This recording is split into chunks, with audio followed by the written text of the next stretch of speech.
State-Florida rivalry has had Hall of Fame coaches, national champions, and Heisman Trophy winners. But most of all, when the Noles and Gators get together, it's all about pride, in-state bragging rights, and pure hatred for each other. For the 60th time, it's Florida State and Florida, and it's right now.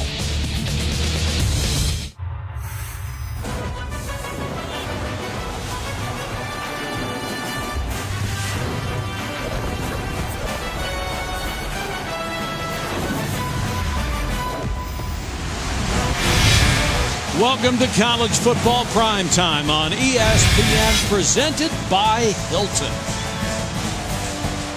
We're at a sold-out swamp for Florida State and Florida. Good evening from balmy Gainesville, where we have the 60th renewal of FSU and the Gators. Good evening, everybody. Mike Patrick, Ed Cunningham. It's great to have you with us. Dr. Jerry Punch will join us shortly. Florida is already in the SEC championship game, so this week and next against great opposition is all about credibility. Are they as good as their record says they are? Florida does not pass the look test. When you watch them play, they don't look great. But if they can beat Florida State here tonight, a very good Florida State team, and then a very good Alabama team next week in the SEC championship, it's going to be hard for the College Football Committee to keep Jim McElwain's group out. And what an amazing year it has been for the first-year head coach. This offense has been held together by baling wire and bubble gum. This guy, Treon Harris, has had to run for his life. He's been sacked 11 times in the last 3 games. But he's good enough to have one time been a Florida State commit. Jimbo Fisher loved this guy in high school and had him committed at first to be a Seminole, and now he's a Gator. Well, for FSU, this was supposed to be a rebuilding year, and yet here they are at 9-2, number 13 in the country, and a chance to get that 10th win against their arch rival. And the senior class here would be the winningest ever at Florida State. So not only would they knock Florida out of the college football playoff, but this is a team with Jimbo Fisher that has exceeded all expectations. Offensively, they found a rhythm, and oh, by the way, it helps when you have, in my opinion, the most explosive running back in the country in Dalvin Cook. This is a guy who missed almost 2 games this season and was gimpy with a left ankle injury almost the entire middle part of the season. But all he has done is run 4 times for touchdowns over 70 yards. That one in the first carry against Clemson. And oh, by the way, this is a guy who flipped commits too. He was committed to Florida before he flipped to Florida State. Thank you, Ed. And for more on the Seminoles, Dr. Jerry Punch and Jimbo Fisher. Thanks, Mike. Coach, several of your key players are true freshmen or redshirt freshmen that have never played a game in the swamp. What have you told them about what they can anticipate tonight? Well, enjoy the moment. You know, this is why you come to Florida State to play in these games. It's something to mean, big games that mean something. Trust your coaching, trust your preparation, and more importantly, trust yourself and enjoy the moment and play your tails off. Your quarterback, Sean McGuire, making this his 2nd start on the road. The other one came in a hostile environment at Clemson. Tough place to play. What are your expectations? I expected a lot. The game never overwhelmed him at Clemson. It was a very good game. I expect the same thing tonight. He had great preparation. He's grown a lot. I expect his leadership to take us to victory. Thanks, Coach. Thank you. Jerry, thanks very much. When we come back, the kickoff from the swamp. ESPN College Football, brought to you by Chick-fil-A. We didn't invent the chicken, just the chicken sandwich. And Zales. Declare your diamond kind of love with gorgeous gifts from Zales, the diamond store. Rivalries in the sport. Ready to go. Florida State won the toss, deferred to the second half. Roberto Aguayo to kick it away. Brandon Powell is deep for the Gators. Aguayo, one of the most talented kickers ever.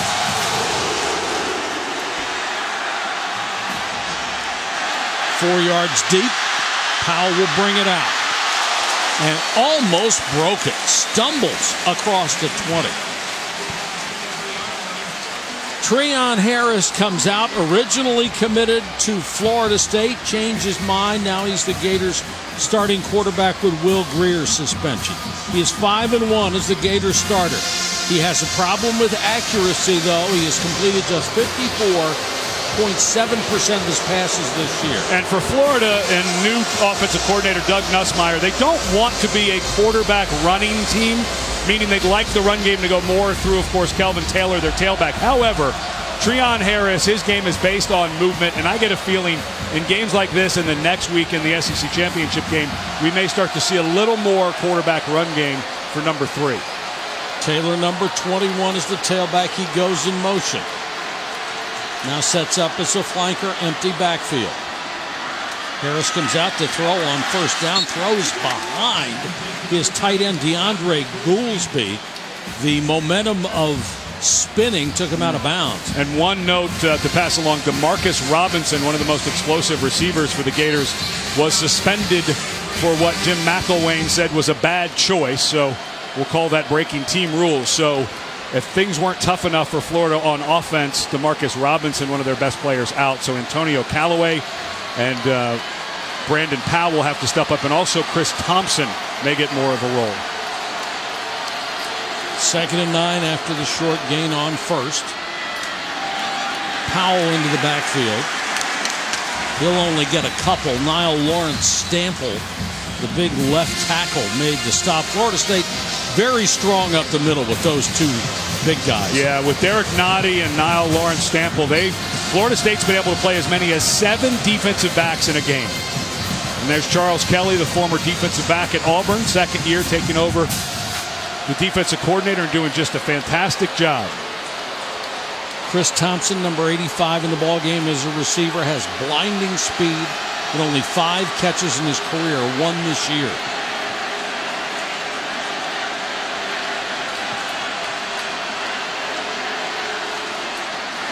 Seminoles bring 4 on delayed rush.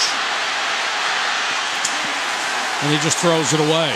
Well, Florida may have one of the best secondaries in the country. I'm not sure Florida State's not nipping at their heels. This guy knows how to coach secondaries, and he's got some good ones. That's Derwin James, who has burst on the scene as a true freshman. Jalen Ramsey had one-on-one coverage. Up at the top was one-on-one as well, and nobody was there. And just 3-man rush, and because of the coverage, Treon Harris has nowhere to go. Bobo Wilson is deep, waits back at his 35. A booming line drive drives him all the way back to the 21-yard line. Flag is down. Another flag is down, and so is Wilson. Slammed down at the sideline. A 10-yard return after a 53-yard kick. There may be 3 flags down on this play. Yeah, that was clearly a hit out of bounds on Florida. So much energy in this building. It is hard to describe what it's like on the floor of this field when it's this juiced up, but a Florida player over on the sideline clearly a bit out of his mind because this place is just amped up, but he hit the guy. He hit him late for sure, out of bounds. So it looks like we had 2 blocks in the backs or holds on the punt return, and then a personal foul of the tackle. This may take a few seconds to sort out. You know, you think about the officials in a game like this. You have to keep your cool. There's this much energy for these guys. There were 2 keep a clear mind. During the return, holding on the receiving team. During the kick, at Pendleton, it's 10 yards from the end of the kick. After the play was over, personal foul, unnecessary roughness. Number 42 of the kicking team. At Pendleton, it's 15 yards from the succeeding spot. First down, Florida State. Keanu Neal will be called for the penalty. So if my math is right, that ends up being 5 yards. Yeah. And Neal, who's been battling with a foot injury, he was trying to pull up. He knew he was close, but there is just so much energy and adrenaline in this building. Sean Maguire starting his 2nd road game of the season. His other start was a loss at number 1 Clemson. The redshirt junior has a 4-1 record at Florida State. This season, 8 touchdown passes, 2 picks. He is terrific at the deep ball. Dalvin Cook, his tailback in the eye. And this is a brilliant, absolutely brilliant Florida defense. They have kept the Gators in games all year long. And good news that John Bullard, who hurt his knee last week and a shoulder 2 weeks ago, is in and playing one of the best run stoppers in all of college football, has had a monster year. Taven Bryan, another defensive tackle, is questionable with an ankle. Joey Ivey, another defensive tackle, is out with a leg injury. Alex McAllister, a defensive end, is out. And defensive end Jordan Sherritt out. The depth has taken a hit at Florida on the defensive line. Ball's loose. It looked like Cook was able to cover it.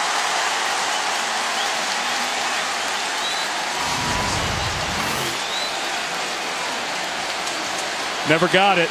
Yeah, he clamped down on it early. Closed his hands. Yeah, for Dalvin Cook, ball security has been an issue. Remember, Cook, a guy who fumbled twice in the third quarter in the semis last year against Oregon, a game that Florida State started having some momentum. We talked to him about ball security. He said, being more comfortable has helped me. That didn't look like he was comfortable. Looked like there was a lot of adrenaline closing those hands on that ball. McGuire goes to the shotgun. Wilson in motion. Pressure on McGuire, throws incomplete. So both teams go 3 and out.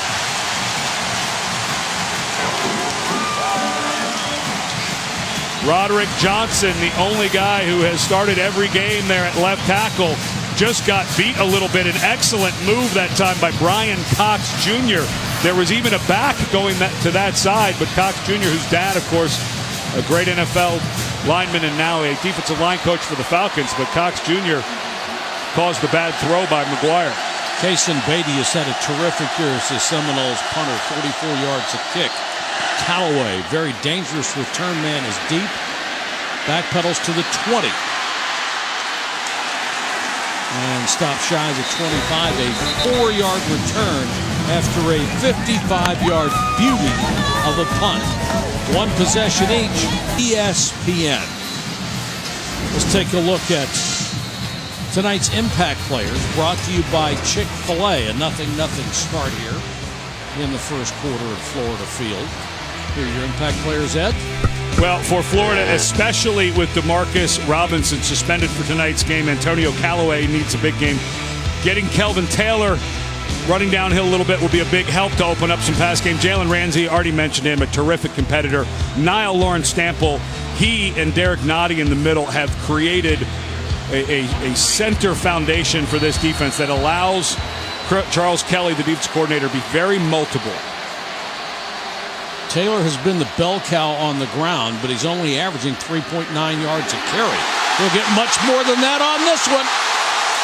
Ramsey takes him down at the 43. Gain of 20 for Kelvin Taylor. With an offensive line that has had its struggles this year, they've had moments where they played well.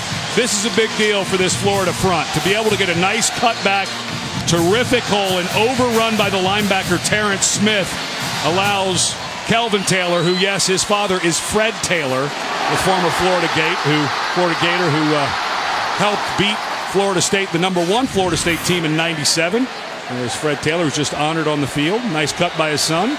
Hey, let the guy watch the game. His son is in. Such a great college and pro player. Started with the Jacksonville Jaguars. With a swing to the outside, Powell will get maybe 2 up to the Gator 45-yard line. And there it goes. Ramsey and Powell. A lot of these guys. Well, I mean, the rosters are all full of Florida young men, so they have all played each other. Great story with Treon Harris, the quarterback. He played Dalvin Cook, the running back from Florida State, 3 times between Booker T. Washington High School and Miami Central High School. So these guys know each other. There will be some conversation. Callaway resets to the left side.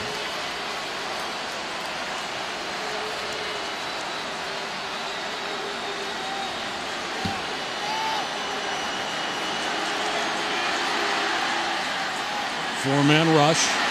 Harris having a tough time finding somebody and throws incomplete. Had a man wide open at the sideline.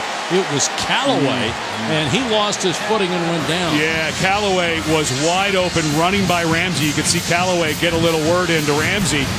And Treon Harris had forever to throw this and short-armed it a little bit. Harris had a pocket, and I'm not so sure that Harris didn't slip when he was stepping into that throw. But that ball, they had a touchdown there, and it looked like Harris missed it. And you could see he's still mad at himself. You saw him bark at himself there. But his old high school teammate, Callaway, had snuck by Ramsey, and that would have been an easy one had Harris delivered it. Guys have teammates from 12 different Florida high schools separated on these rosters. Blitz coming, and Harris is buried by Terrence Smith, the linebacker blitzing from the right side.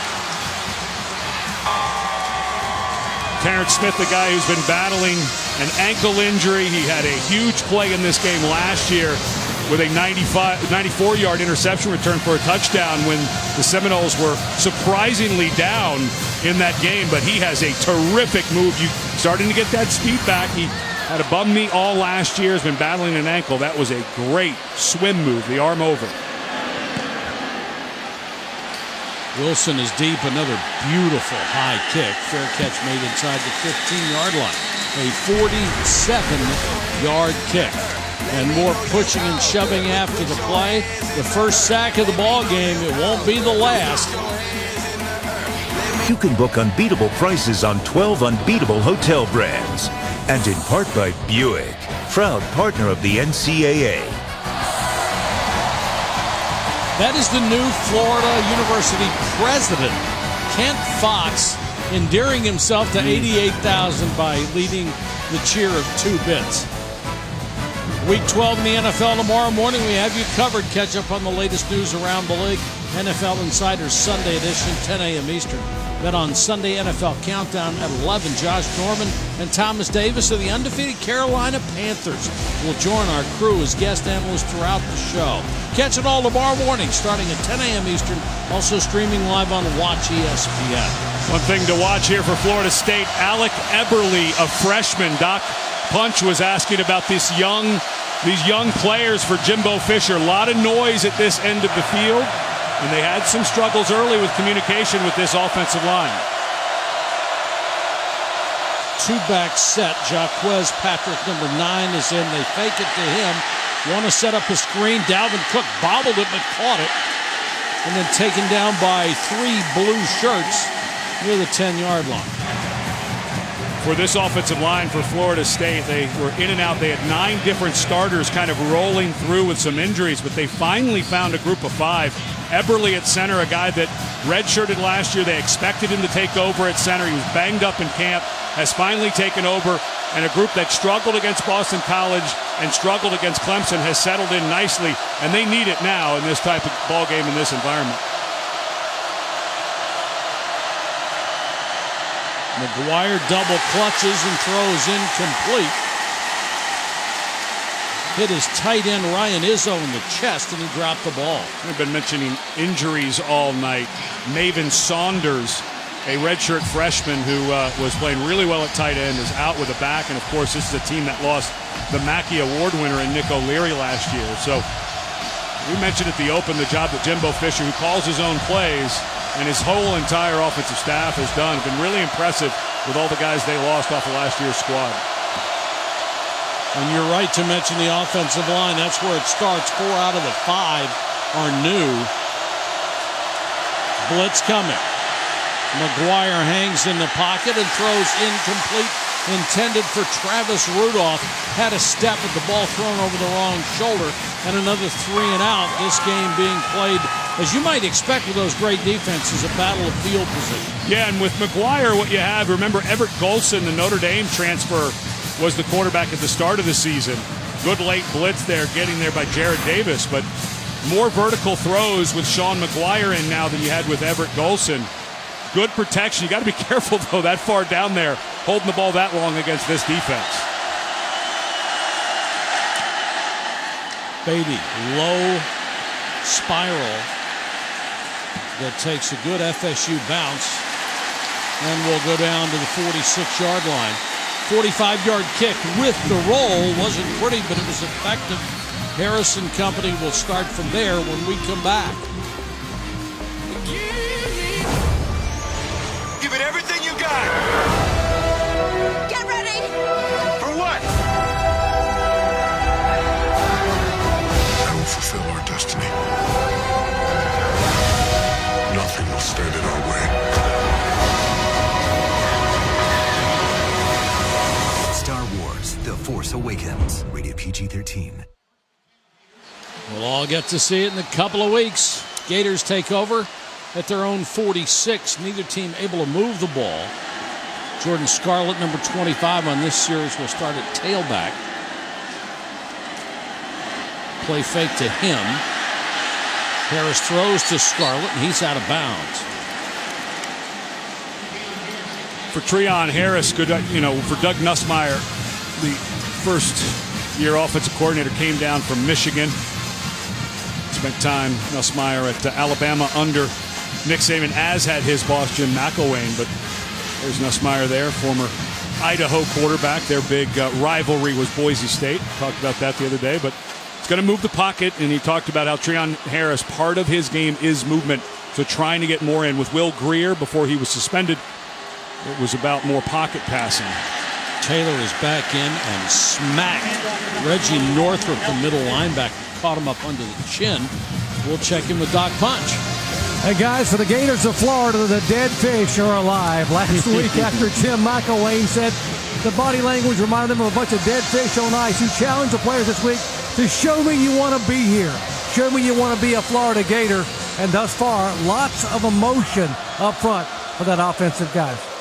Has a way with words, doesn't he, Jerry? Yeah, and his offensive line struggled. They've been up and down the last part of the season. Some of the bodies starting to tear down a little bit. Trip Thurman. Tough to get well against this front. Yeah, Thurman in there at center because of some injuries. Blitz coming late, and they go to the tight end, Jake McGee, the transfer from Virginia. Gets the first down of the ball game, and the first time either team has crossed the 50. As we check in with Adnan Vert. Well, Mike, if you'd like some offense, I have it for you. PNC Saturday Insight. Huge game on the farm. Notre Dame and Stanford. And how about this? After Kevin Hogan to Ramon Wright, it's C.J. Sanders responding. The first kickoff return for a touchdown since 2011 for Notre Dame. It's 7-0. Mike? Boy, I bet they'll need at least that tonight, won't they? Harris, short set to Callaway. Nice move to get free and then plastered. Boy, DeMarcus Brutus just unloaded.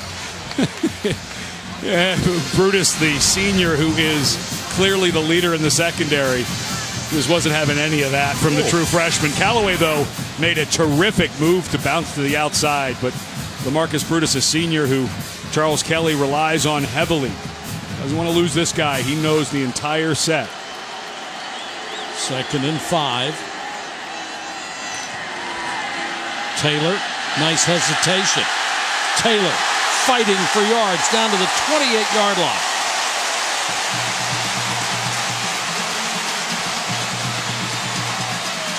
Trip Thurman, the senior, usually right guard, has gone into center because Cam Dillard is out with a leg injury. And Tyler Jordan, a true freshman who they like and think will be very good, now playing right guard. And now a crazy formation with 2 offensive tackles lined up on the line of scrimmage to the top. And if Florida State doesn't cover it, they'll run the play that way. They think they have a numbers advantage there. Harris throws back the other way to Taylor and covered very well. Ramsey is right there to make the tackle. There is chatter after every single play. This is a football-rich state. There, a lot of people say there are 2 sports in high school football in Florida: football and spring football. And this, a lot of these guys out of the Miami area, and of course, this is a guy who has what they've built at Florida State on the defensive side of the ball from Jeremy Illegal Pruitt. Formation on the offense. Number 78 lined up in the backfield. 5-yard penalty. Replay first down. Yeah, so if you're going to run trick formations like that, you better make sure you can execute them. Yeah, Sharp did not line up on the line of scrimmage. It did look a little funky when he was over there that he was off the ball, so a bad formation there. That'll make it 1st and 15.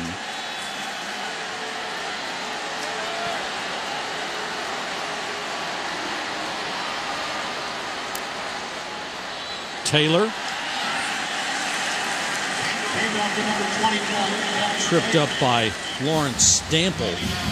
Hung him around the ankle and tripped him as he fell forward for about 3. And the hard part for Jim McElwain is one of the struggles this year have been in the kicking game. They have not been reliable in field goal kicking at all. Austin Hardin had a great game last year against Florida State. Was 4 for 4 with a 52-yarder. They went out and found Neil McGinnis, this young man who was a pre-dental student, so he's the backup now. After an injury to the starter, Jorge Powell knocked him out. So they're in a territory where field goals don't mean much for Florida. They've been under 50% this year. Treon Harris having trouble getting the right play. Has to burn the timeout with 4:43 to go first quarter. For a lot of pressure so far. That Watch ESPN can be a horror show sometimes if you're a quarterback. Both of these defensive lines, Brian Cox Jr. there, Derek Nottie there, Jared Davis there. I mean, this has just been a tough day so far for the quarterbacks. They've had a few guys open, but there's either been good coverage or the pocket collapsing. Harris has completed 5 out of 17, but only for 17, or 5 out of 7, but only for 17 yards. It's a quarterback draw, and he's swallowed up by Josh Sweat, number 9, a true freshman who they just think the world of. Defensive line stunt on that side. The tackle goes outside. Sweat, true freshman from Virginia, comes up. Very explosive guy, unblocked. And these two quarterbacks are wondering, all right, when is the sting? You know, the defense usually starts with a little more sting. They've got a little more pop to them, especially in this environment. So that'll settle down a bit, but these two guys are kind of waiting for that. 3rd and 12. From here, by the way, it would be about a 48-yard field goal try. I'm not sure that Jim McElwain would make that choice. I agree. So, you know, you could get a quarterback run here, some type of screen. You don't have to think all of it. Seminoles show blitz, and they come with it. Unloads quickly, and incomplete might be a penalty against Florida. Second charge, timeout, Florida. They got a timeout from the bench. So the Gators will face a big play coming when we return to Florida Field. College football playoff. It's getting a little clearer, but... No, it's not. Not at all. Everyone's freaking out about... Remember last year where Ohio State was at about this time and the week before? They were out of it. Yeah, so Florida sitting at number 12 obviously has a lot to do between now and then, but if they can win out, it's going to be hard-pressed for them not to get in as a one-loss SEC champion. Nobody in the three-point stance along that forward wall for the Seminoles. Trying to mess up the blocking assignments. Great call because of the timeout. Pressure coming. They got a screen to Taylor. Taylor's going to be a couple of yards shy. If I were Florida, I'd try to go fast here. Florida State may be thinking they've got to stop, but this is a place where you're not comfortable kicking it. I don't think you want 3 here no matter what. This is a place where Jim McElwain has gone for it most of the season, so as suspected. And they run on DeAndre Goolsby. And also Deontay Lewis. Watch for tight ends here, 30 and 80. If they go to throw it, this is a very good defensive front for Florida State. I'm not sure a run here is the call. 13 for 20 on the season, 4th down conversions. And Florida State didn't like what they were seeing, didn't like the defense they had out there. They've called time. Florida State. This will give us a chance to go to the studio and add Dan Vert. Thank you very much, Mike. The Taco Bell studio update involving the Egg Bowl. Ole Miss and Mississippi State. Dak Prescott avoiding the rush. He'll find Tony Bridges.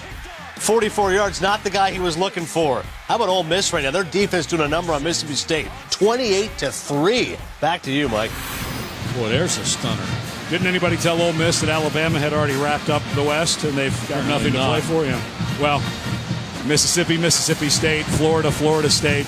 These are the types of games that doesn't really matter what you're playing for. Every cliche you can think of is apropos. Big down here for Florida State defensively. What a call by Doug Nussmeier. They had all that pressure and blitz look. He goes to a screen to Kelvin Taylor. He maybe could have held up for a half a step and gotten it, but now on 4th down, once again, you've got 3 tight ends now. Jake McGee, Deontay Lewis, and DeAndre Goolsby in for the Gators. Look for maybe a short throw. Even something innocuous as a hard count might get you A flag and enough yard. Bad snap. Harris down. Oh, that just blew up in their face.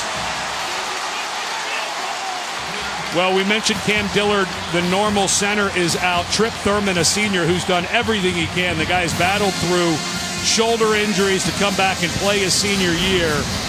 And they were going to move the pocket, and the snap is low and left, and they had it open. They had the out cut to the left. They had all the big bodies over to the right, and that looked wide open if Harris could have gotten a clean snap. But just a bummer for Florida. One of their weaknesses rears its ugly head. Low and away is a good location on an 0-2 pitch, but not on a direct snap to the quarterback. Not on 4th and 2. Yeah. So big break for the Seminoles. And McGuire goes right to work. Cook, nothing. Nice defense by the safety, Keanu Neal. And now you know why Florida's won so many games. Yes. Their offense may be occasionally inept. There is nothing inept about the defense left behind by Will Muschamp. No, they're terrific. Well coached, and I give Jeff Collins, the defensive coordinator who came over from Arkansas, a ton of credit. He learned the language of the Florida defense. Most coordinators come in and will reteach the entire system. Instead, Collins adopted what Will Muschamp and his staff had worked so hard to build, and boy, has it paid off. Saved him a year so the players didn't have to relearn everything. Throw back against the grain to Ryan Izzo, the tight end. What a beautifully designed play that was. A delay to your tight end. And Dalvin Cook, who was in the flow of the play and then ran out there, didn't realize that Izzo was actually the guy that McGuire was going to look for coming back that way. Cook was running a swing and nearly went to catch that ball and instead became a blocker. Good job. Misdirection against the speed of Florida pays off for Florida State. That gets the Seminoles to the Gators' 45-yard line.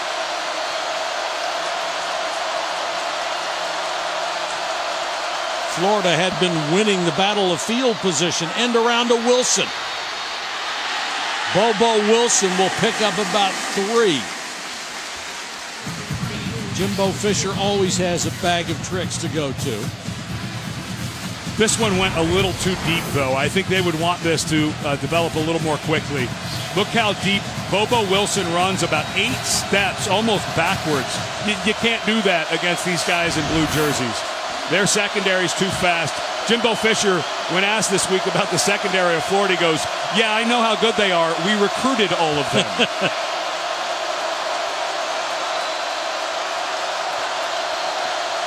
McGuire appears to be changing the play. Cook, nowhere to go. Flying up came Gerald Davis. Jared Davis with the big tackle, along with Brian Poole. Jared Davis, one of the 2 linebackers, including Antonio Morrison, who had to rehab after a knee injury last year. Davis has stepped up with Alex Anzalone out with a shoulder injury and just having a terrific junior campaign. They are doing this against Florida State with a crippled defensive front. They listed about 15 guys who might play tonight. McGuire, incomplete, off the hands of Erman Lane. Would have been a tough catch. Yeah, Lane has had some troubles with drops this year, getting more in the rotation a bit. But McGuire a little low and a little hot on that throw. If he brings it up, and Jimbo mad that maybe missing someone down the field. I'm not so sure it would have been a first down in front of Vernon Hargraves. However, if it was 4th and 1 or 2 at the 37, Yes. I would suspect that Jimbo would have gone for it. Well, even down there, it's within Aguayo's range. Fair point. Fair catch made at the 11. Week 12 of Monday Night Football. No love lost between these teams or their fan bases as well, as the Ravens take on Josh McCown and the Browns in Cleveland at 8:15 Eastern on ESPN. Coverage begins with Monday Night Countdown at 6 o'clock on ESPN, as well as streaming live on Watch ESPN. It's good to see McCown back in the saddle. Johnny Manziel gets another opportunity and blows it again. Oh, we're getting a lot of life lessons from Johnny Football, aren't we? Video doesn't lie. Maybe the stamp date on it does. Gators now backed up. Harris bobbled that snap. Taylor makes the most of it, gets out to the 9. Two exceptional defenses on display through one quarter in the swamp on a perfect night for football. It is nothing.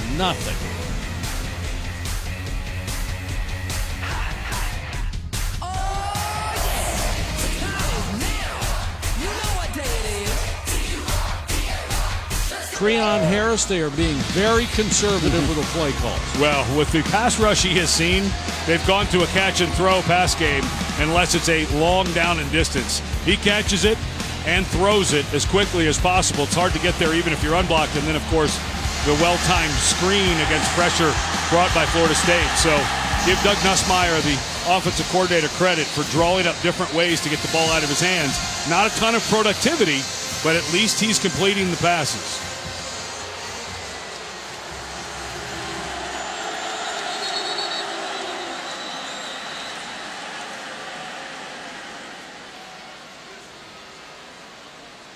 Clock started running. The game clock, 15 minutes. Well, the clock operator realized that was the longest first quarter in the history of college football, so he figured we'd get a jump on the second quarter. He's got some leftover turkey and gravy in the fridge. It's a late game. He wants to get going. 2nd and 7. Delay to Taylor.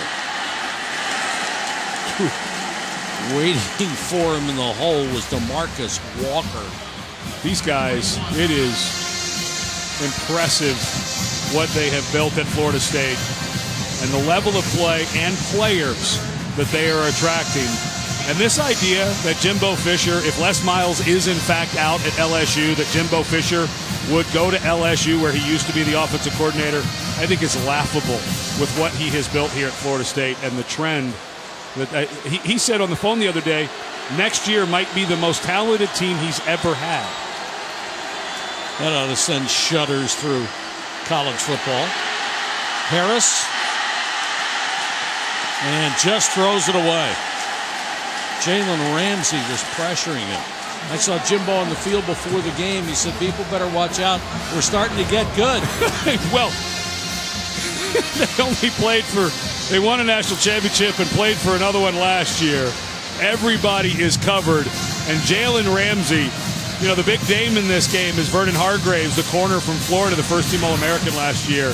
I'm not sure Jalen Ramsey, he's going to be a first-round pick, it looks like to me. At corner, he's played some safety.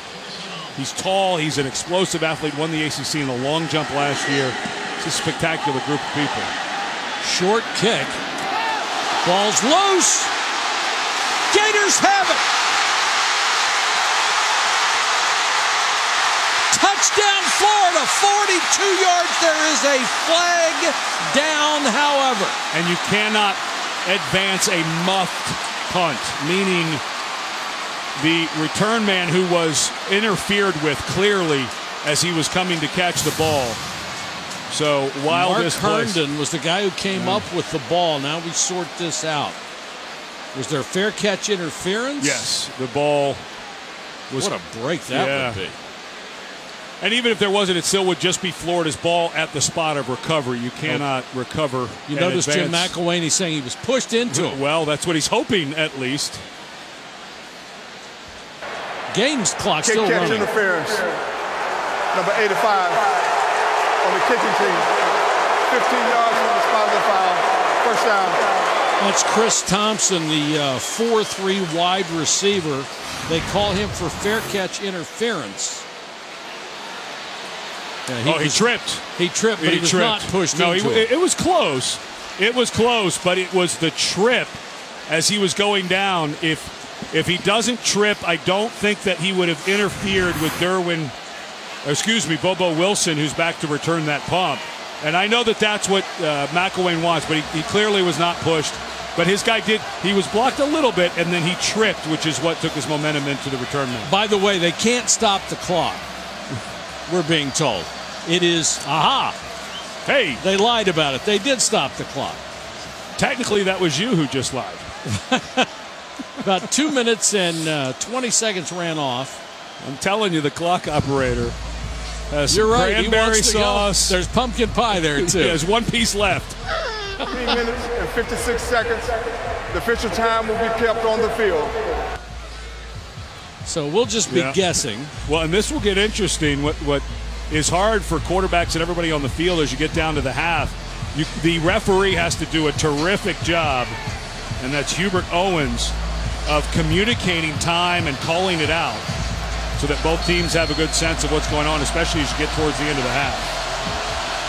Now, they will still have, importantly, a play clock, so the quarterbacks will know when they need to snap it. It's visually. working. Huge break for Florida State. They have the ball at the Gator 21. Florida may have been offside, and Cook will get about 3, but it looks like they'll be able to take the 5. Jared Davis jumped. You know, you mentioned the MASH unit that is the Florida defense. Offside. Defense. Number 40. 5-yard penalty. Replay first down. You can't make mistakes against FSU. Can't give them extra plays. But you were talking about the defensive line, the injury. Seeing John Bullard in there is a big deal. But the number of guys banged up in this front for Florida, if they can hold it together, I'm not sure how good it's going to be next week against Alabama. Like to get Cook untracked, and there he goes. Appears to have the first down just shy of the 30-yard line. Daniel McMillan made the stop. This guy can shed tacklers or run over them and then run away from them. And he shines. Dalvin Cook shines in big games. Had 144 yards last year, his true freshman year, against the Gators in a game that Jameis Winston threw 4 interceptions. So when you look at the total yards per game against winning teams, he shows up when the cards are on the table. And half the time this year, he's been limping through these runs with a bad hamstring or a bad ankle. That ball was sizzling when it got to Bobo Wilson. Not sure you need to fire it in there quite that hard. Receivers talk about throwing a catchable ball. A lot of times that means take something off of it. But Bobo Wilson a little late getting to his spot, and McGuire just peppers it in there. Ooh. And then Wilson has to come out because of the lost helmet. And even though you're getting close to Aguayo territory,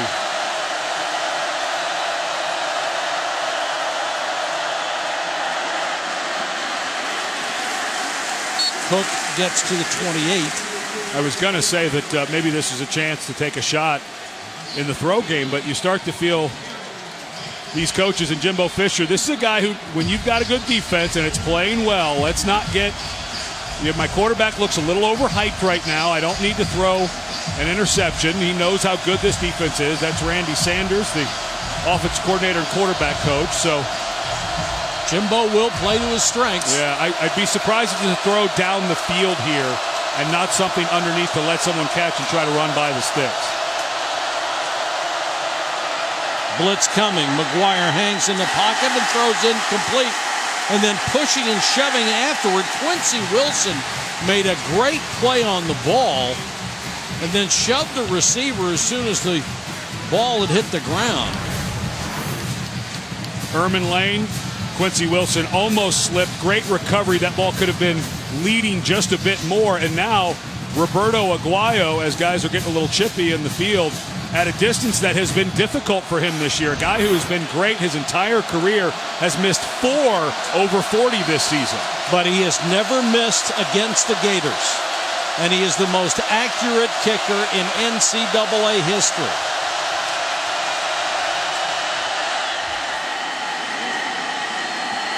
Right down the pipe. And Florida State takes a 3-0 lead. 2 years ago, the Groza winner, he will be a first-round NFL draft choice. And give his holder, Kaysen Beatty, who has held for every one of those NCAA all-time kicks. Nice job. That ball was kind of high and inside. Aguayo with a season-long 45-yard field goal to give Florida State the lead 3-0.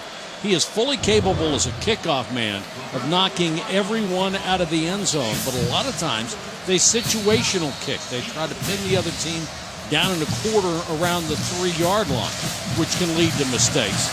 But this kid has leg talent and just crushes that one out of the end zone. And speaking of field goals, All-State celebrating its 11th year sponsoring the Good Hands Field Goal Nets. And All-State makes contributions to participating universities' general scholarship funds for each field goal and extra point kicked. To date, All-State has contributed millions in scholarship funds. The All-State Nets got help from Kason Beatty.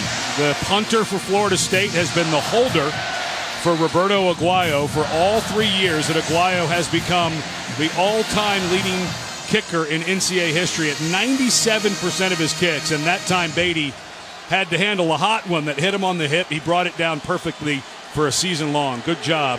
Beatty, a senior, enjoying a nice season. Harris had the ball batted down. As soon as he threw it, Reggie Northrup, the middle linebacker, stuffed it in his face. Northrup, guy who's been battling a shoulder injury. Gosh, it seems like everyone we talk about has some type of injury. You can see that big brace on his leg, tore his ACL against Oregon in the semis last year. And this is a very good group. Long arms are very good at getting in the passing lane. 2nd and 10. Cronkwright makes his first appearance at tailback. He gets the carry. Not much there. Wedges his way out to the 27-yard line. Here's Adnan Virk. Mike, I feel like you could use some offense, so I'll give you some. How about Notre Dame and Stanford, a game with playoff implications for both teams? On 3rd and goal, it's Kevin Hogan to Devin Kajuz, so Stanford takes the lead. It's 14-10 right now on the farm. Back to you and Ed. If you're a Gator fan, you are a big Cardinal fan at the moment. I don't think there's any way that the Stanford Cardinal with 2 losses would go over a 1-loss Florida, so you certainly want them hanging the 2nd loss for Notre Dame, who's ending their season today. Harris gets away from the first man, gets away from the second, and down he goes at the 29-yard line. Derwin James was the guy who missed him first, came back and got him the second time. James, a guy who's really come into his own, a true freshman. But Treon Harris has some specialness in the pocket, bounces right off of him, and then throws another juke on Josh Sweat. That's 2 true freshmen realizing, oh, wait a minute. These guys at the college level who play quarterback run an awful lot like the running backs they saw in high school last year. Townsend has to kick it away. Wilson retreats inside his 25. Late fair cut signal. The Seminoles will start from there after a 47-yard kick. 3-0 Seminoles. Great atmosphere here in the Swamp tonight. Mid-60s, a beautiful night, and a defensive tussle. Florida State and Florida. Sean McGuire sounds like he should be from County Cork. He's from Sparta, New Jersey instead, and tonight it has been a struggle against a brilliant Gator defense. 3 out of 9, 30 yards. They haven't gotten Dalvin Cook untracked either, Ed. 5 carries, 6 yards. That's a little below his 8-yard per carry average. Yes, it is.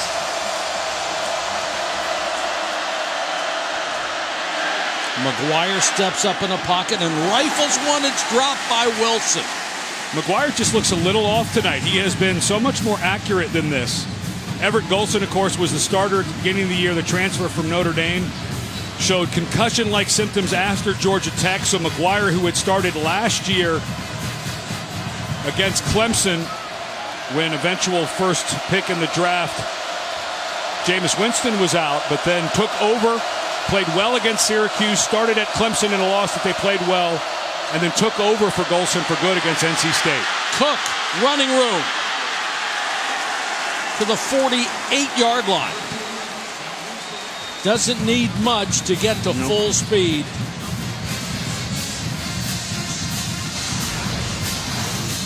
Good power run game. You've got a fullback in there. That's Freddie Stevenson. Good to have Stevenson back for Florida State. Guy who missed a few ball games with a concussion. But they do want the run game, and that was a terrific cut block by Stevenson. Legal to go down low as long as you're facing the man up, not coming back towards the ball. When you can put your guy on the ground, it's a great block. Play fake by McGuire. Steps up in the pocket again and throws the perfect strike. Whitfield. Kermit Whitfield inside the 10. Gain of 45 yards. Nothing wrong with the accuracy on that. And the touch. Did you notice how he took a little something off of that throw? And Whitfield, who has ludicrous speed. Whitfield is maybe the fastest guy in the country, starting to figure some things out offensively. And McGuire hangs in there, puts a little bit of loft on the ball, and there is no way Antonio Morrison, with that injured knee from last year and banged up with a bad hamstring now, is going to track down Kermit Whitfield. 1st and goal, Seminoles. To the end zone and too high for Whitfield.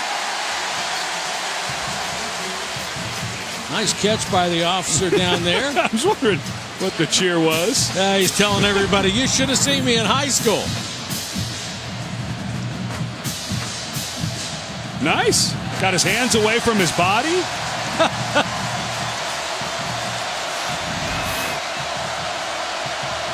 To serve, protect, and catch. I wonder how he'd do if Jalen Ramsey was hanging on his hip, or Vernon Hargreaves.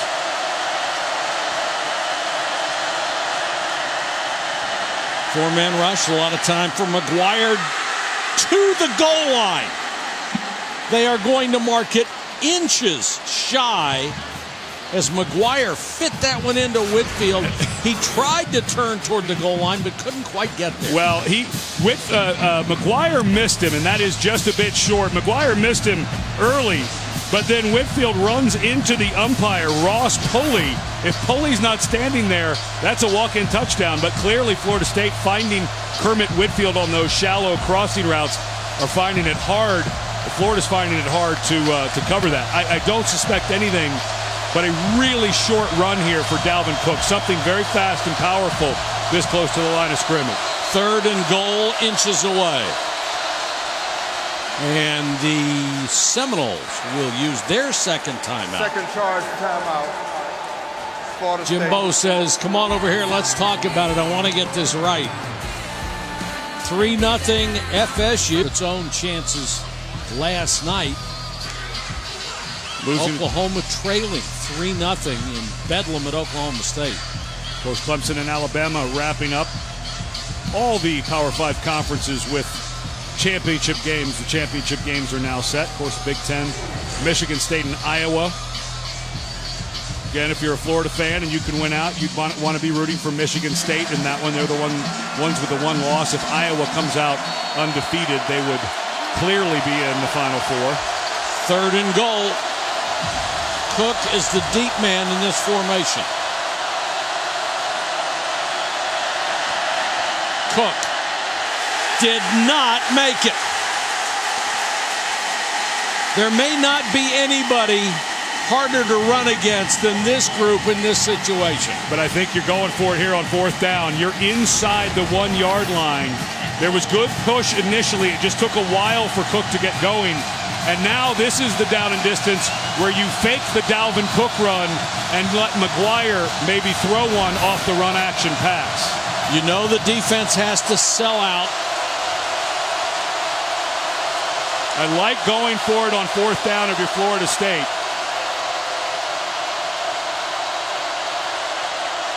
Fake. McGuire throws back against his body. Touchdown. Caught by Jeremy Kerr. Backup tight end. What a throw. He had to fit that into a bread box.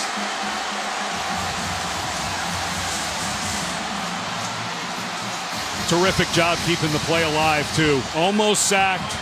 4th down. You know you got to throw it somewhere, and McGuire continued to buy time. And I think Kerr's still a little surprised that ball got to him. Give him credit for staying locked in because it had to feed through about 3 Florida Gators. And you could see McGuire with that smile. He really fit that in. Good job. Kerr is also surprised because that's the first time he's caught a ball all year. That is a bit shocking. Not a bad way to start the season with your catches against the Gators. You got to hand it to McGuire. He looked like he was going to try to run for it after he kept it alive, and at the last second, a very dangerous pass. But 4th down, you don't care. If it's 3rd down, you'd have thrown that into the stands, and Kerr makes the first catch count. Look at Tabor. I mean, Tabor is one of the top corners in the country. Yes. He's standing right there. And a good call. You got the box packed in. You move the quarterback out of the way. Florida had someone there for McGuire. McGuire made him miss, kept his feet, way to keep it alive. Terrific play. If we were showing Jimbo a little earlier, you'd have probably seen, oh no. Then great play. And I like it. You've got 4th and 6 inches. On 3rd and 6 inches, you didn't make it. You had to get you settled for the long field goal from McGuire before in the red zone. You don't want to come away with 3 there. You need 7. And how well defended was that? I mean, Yep. They sell out on the run because you have to, Yep. and then they were able to cover the pass anyway. It's a terrific defensive unit for Jim McElwain. But right now, they've dug themselves a 10-0 hold on offense.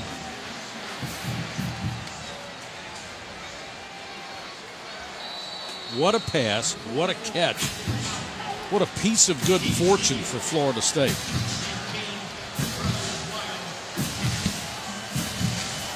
Man, that's got to sting a bit if you're Florida, though, don't you think? Oh. I mean, they're sitting here waiting. They've already wrapped up the SEC East. They're waiting to go play Alabama. Oh, yeah, we've got to play these Seminole guys. With everyone that's been beat up, this has got to be tough. And an update on Bedlam. Adnan? Thank you, Mike. It's on ABC. Speaking of getting beat up, that's what the Oklahoma Sooners have been doing to their opponents ever since that loss to Texas. That's Baker Mayfield, the Shepherd, 7-3 right now for the Sooners. Once again on ABC, perhaps more fish eyes talk coming from Coach McElwain. What do you think, Mike? My question is going to be on the Oklahoma State game, Adnan. How does the committee just ignore the loss to Texas? I don't think you can ignore the loss to Texas. And again, we're talking about Florida. If they have the one loss and they beat Florida State and Florida, that Texas loss for Oklahoma will stand out even more to the committee. You would think. Harris under pressure. And floats it too high by about 2 strides.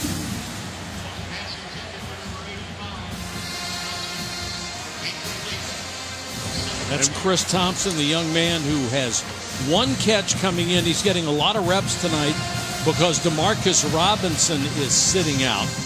What did Coach McElwain say? He made a choice. Not to play tonight. Yeah, Robinson suspended for breaking team rules, so Thompson getting a little more run. And Robinson, not a guy that you'd want to miss in a game like this. No. Big-time receiver. Harris with time throws the post. Contact downfield, no flag. That looked like Derwin James got there early and hit Jake McGee, the tight end. And what you have to do is we have to watch this regular time. They tell officials that in what they call a bang-bang situation where you have to guess whether the ball gets there first or not, don't call it. This one, to me, clearly Derwin James got there well before the ball. This is pass interference every time. That's a big miss if you're a Gator. That was not bang-bang. That was bang, pause, bang. Might even been longer than that.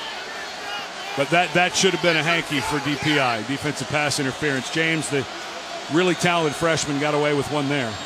So it leaves 3rd and 10. Harris under pressure. Throws it right into the line.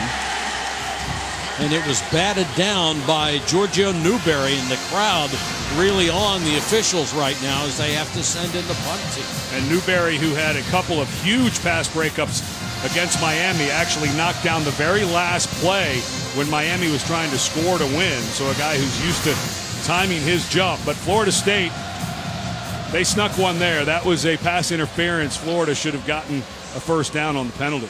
Harris has missed his last 5 as the Seminoles are starting to dominate. Wilson backpedals to the 25 and goes out of bounds there. Another good kick, this one 50 yards and no return.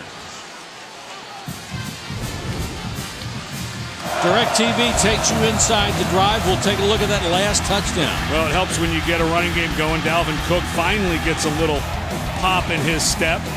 Then Sean McGuire starts to work the field to Kermit Whitfield. It looks like Whitfield's a guy that they like the mismatch on. And then on fourth down, what do? You draw up the old, okay, everyone run around and mix up, and then I'm going to throw it back across my body to the guy who hasn't caught one pass all year in Jeremy Kerr. And the first catch of the year is a touchdown on fourth down against the hated Gators. You get the feeling this is a huge defensive series for the Gators, and John Bullard may realize that and shoots inside to make the tackle. Bullard, one of the seniors playing his last game here at the Swamp, was a Will Muschamp recruit, of course, but he is just unblocked by right tackle Chad Mavetti. Mavetti, a guy who's had to play some guard and some tackle, but Bullard was one of the multiple questionable players tonight with a knee injury and a shoulder injury, able to come out and be productive. Pro Football Weekly said he was the #1 run stopper in college football. McGuire, double clutch. That's about the third time he has done that. And completes the pass to Ryan Izzo, the tight end. Those passes, if they're off by about a foot, they're going to go the other way. The coverage, even when, except for those crossing routes by Whitfield, there have not been very much open for offensive coordinator Randy Sanders and head coach Jimbo Fisher, who also calls the plays. If you pump to the same receiver you throw it to, all you're doing is drawing the defense to it. Yeah, let it go in the first one against the Gators. I think that's the scouting report. Third down, call it 5. 5-man rush. They don't get there. And McGuire floats it incomplete. That was off the helmet of Marcus May. You'll forgive me in advance for this. That's using your head. And Marcus May is a guy who it seems like every game comes up with a play like this. The receiver has a step.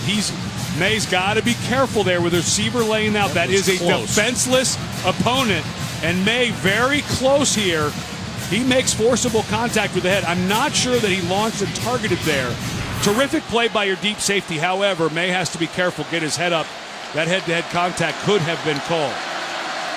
Kaysen Beatty to kick to Callaway. Pressure coming. He gets it away. Flag is down.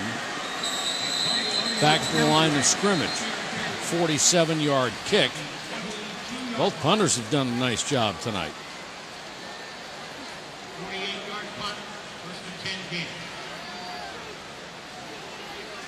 It was 4th and 5. Indicating against Florida State. Florida had a big rush on. Yes, they did. One guy almost snuck through.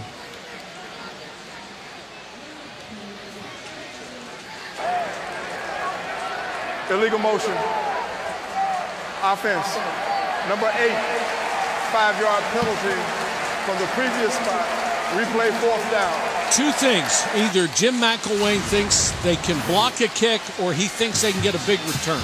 Well, I would think, as you come in, you've got to set for a count before you go. But I would think, and you could see Beatty getting that ball off quickly, I would make Beatty try to get it off quickly and set up a return, because you can't, you can mix it, have a rush on one side, return on the other.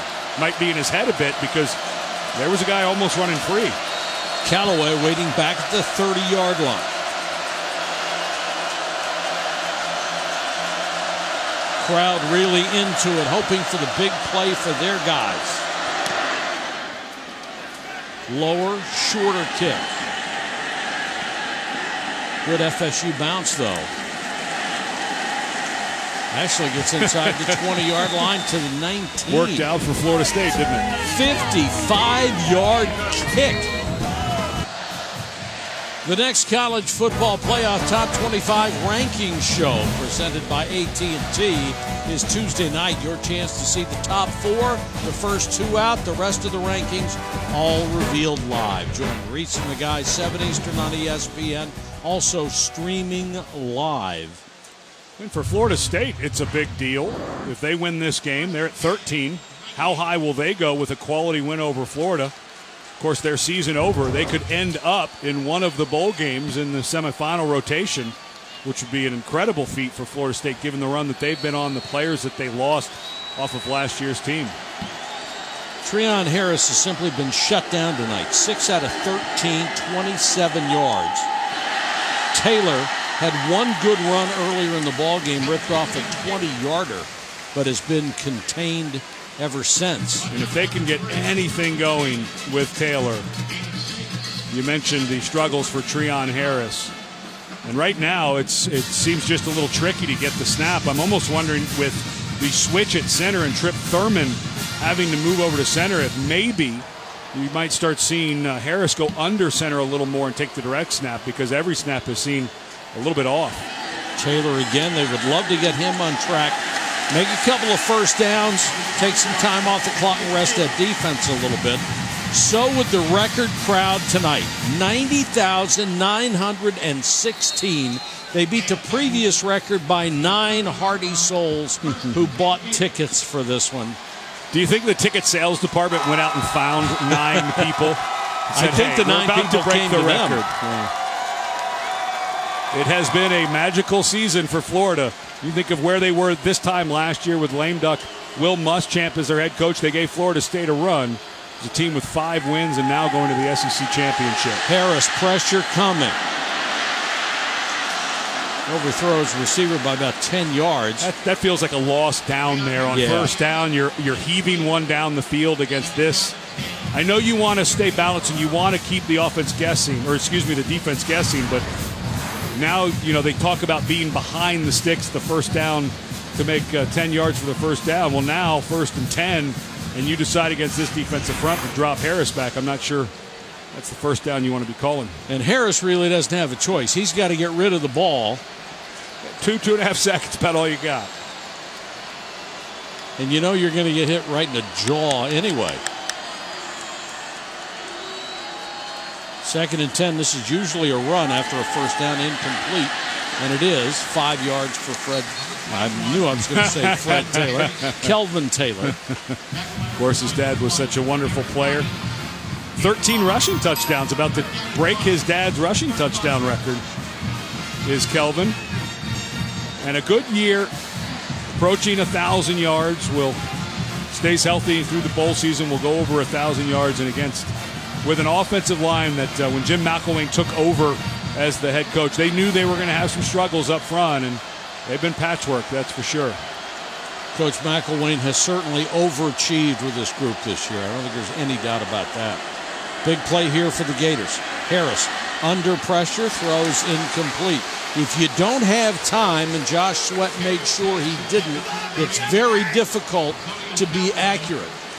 Derwin James and Josh Sweat. James just whipped his guy on that's 2 true freshmen. You were talking to Jimbo Fisher before the game, and he said, hey, you may want to get us now because we're going to be pretty good. And you're starting to see some of these guys on defense they have, but not much time for Harris. Harris has missed on his last 7. Townsend to punt. Boy, another beauty. Covered perfectly by the Gators, who have terrific special teams. Another 47-yard kick by Townsend, who's averaging almost 44 on the year. Here's Adnan Virk.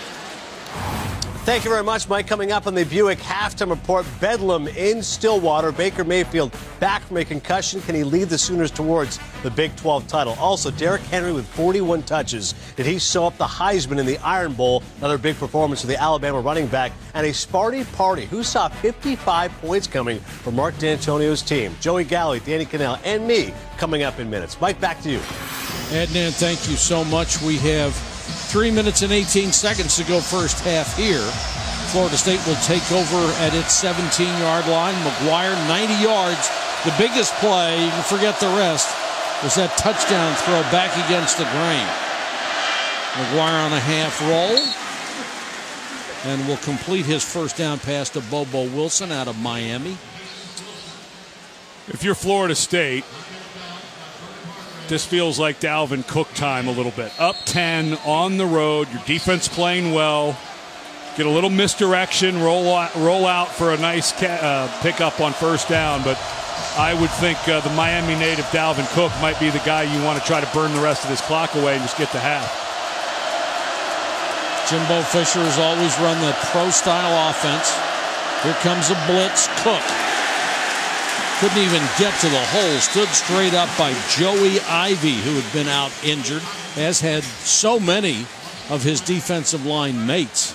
Ivy, a guy who had missed a bunch of time with a leg injury. Nice to have him back for the Gators, getting ready for the SEC championship game. And here's a big third down. Not a time with just one timeout that Florida would use a timeout here to save some time. They should have plenty of time if they're able to make the stop. But Dalvin Cook on the edge is always a nice option inside of 5 yards. 3 wide receivers for Sean McGuire. And FSU will burn a timeout with 2:03 to go on the clock.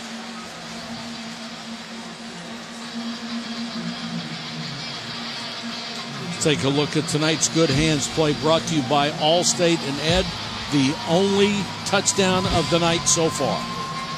Terrific play by the quarterback. Keep it alive. 4th down and about 6 inches. They call the rollout. Nobody's open. So you come back to the sure-handed Jeremy Kerr. I'm sure they knew he was sure-handed from practice, right? Even though he'd never caught one in a game this year. He's over there on the bench saying, look, I've been telling y'all all year long. I have great hands. I really have tremendous hands. And that was a terrific play. Let's go down the sideline. Jerry Punch. Well, you saw the play for Sean McGuire. You know, Jimbo Fisher has a long history of developing great quarterback play here at Florida State. In fact, the last 3 consecutive starters here, Christian Ponder, E.J. Manuel, and Jameis Winston, all selected in the first round of the NFL draft. That has never happened in the 80-year history of the NFL draft. How about that for developing QBs here at Seminole? Jerry, that is a remarkable statistic. We was talking about it yesterday in our production meeting. McGuire with time, batted down, incomplete by May. Marcus May, big third down play, got a hand on it, and that will force an FSU punt. That was open for just half a second. Look at the jump by May. Just completely read it. And we saw him make that terrific play down the field, although it was close to targeting to blow up that long throw. May has been a guy who, you know, Jimbo Fisher, when he was talking about the secondary, just started naming numbers because there are so many guys like that that have such great direction skills and size. Another cannon shot of a punt. Callaway all the way back to the 15. And can't get back to the 20. A 60-yard punt. It's like these kickers are auditioning for something. Yeah, it's called the NFL. It's this thing they play on Sundays and pay the guys a lot of money. Well, they're passing so far. Harris been a tough night, only 27 yards and throwing the ball. And the hard part now, if you're Florida, I'm not sure how risky you want to get here. If things were rolling a little bit, you know, with 1:45 and 1 timeout, that's all the time in the world you need to kind of mount a drive. But I'm not sure how much I'm not sure you want to give this ball back to Florida State, even if you have to punt it. I think it's a bad deal for Florida right now. Yeah, aren't you almost thinking, you know, I can live with 10-0. Taylor underneath. And but if you make a mistake with your offense and their lack of ability to put points on the board, if you make a mistake down here and like it's a pick 6, you might be out of the game. Well, bad news is Kelvin Taylor comes up hobbled. Oh, that's horrible. Yeah, that's really bad news for Florida. I mean, this is a team that has just... It's mind-blowing that Jim McElwain has been able to scrap together enough wins with what they've had to go through on offense to get to an SEC championship game. And we, you know, talking to Coach McElwain this week, you kind of got the sense that he was worried about the team. Oh, left ankle looked like it just got rolled on as he was going down. But you could sense that Jim McElwain had a feeling like, at some point the levee may break. We just don't have enough guys. And against a team like Florida State, not that the levee's breaking. They're hanging in here. They've got the ball back. I'm not sure how much more they're going to do with it. But what a bummer for them. Taylor's more than half of your offense. Yeah. He's the guy you rely on, and if he can't come back in, you have two very talented guys behind him, but they're both true freshmen, Jordan Scarlett and Jordan Cronkrite. And between them, they have 305 yards rushing on the year. They are not exactly Kelvin Taylor. We'll check on the injury when we come back.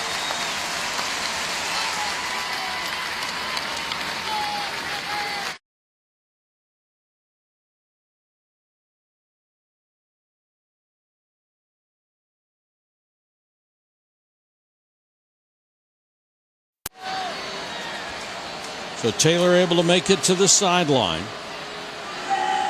Harris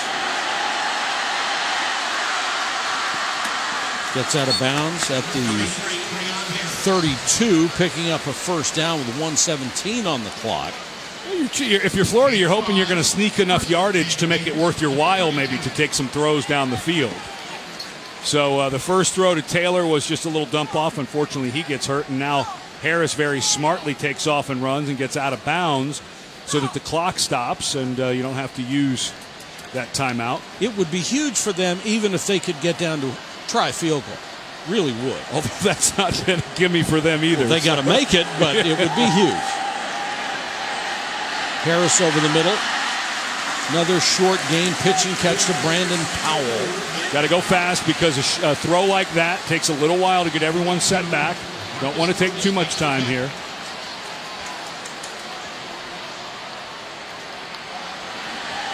That one's batted up in the air again. Seminoles are so good at that. Newberry, that's his second. Like he's playing volleyball. And that's the one that makes the Adam's apple in your throat go up towards you. What? This ball's in the air for entirely too long for the liking of the Gators. With everything we've been talking about, if that becomes a turnover, you're giving Florida State the ball on the 40 with 50 seconds left, 50-plus seconds left. Taylor able to come back in the ballgame. Great news for the Gators. And if you don't convert here, what are you going to do on fourth? They give it to Taylor. Couple of cutbacks. Taken down at the 45-yard line. That's enough to move the sticks. If I'm Florida, I'm starting to think about turnovers for the Gators. Good to see Taylor coming back. He looked awfully sharp there after what looked like a pretty good tweak of his left ankle. Harris with time. Now he's flushed. Throws on a run. Taylor makes the catch. Knocked out of bounds right at the sticks. With 33 seconds on the clock. While Derwin James, the safety, came on a blitz and knocked the right tackle, Mason Halter, who got out of his stance a little late. But Treon Harris, again, you've got to break down. You've got to find him able to throw that away. But James, a guy who has really come on after the injury to Trey Marshall's bicep at safety. They finally found a guy to take that spot. Harris looking pretty comfortable in this 2-minute drill. Completes it underneath to Powell. He's going to be about 1.5 yards shy of a first down. Wow, I think they should think about a timeout here. Boy, they burnt. McElwain could not tell. He was looking to see if it was a first down, and he about 2 or 3 seconds he wasted there to get that timeout. Let's see if that comes back to hurt him. Very exciting. They have moved the ball to midfield with 23 seconds left. Unfortunately for them, they have used all of their timeouts. The only way they can stop it now, incomplete pass, get out of bounds, or make a first down, and that's only temporary. Got to always be ready to spike it if you have to get that clock stopped. Of course, we know the field goal problems Florida's had, so you're not going to have a timeout to get them out there, so you're hoping that you don't have to rush out to do something you're not very good at to start with.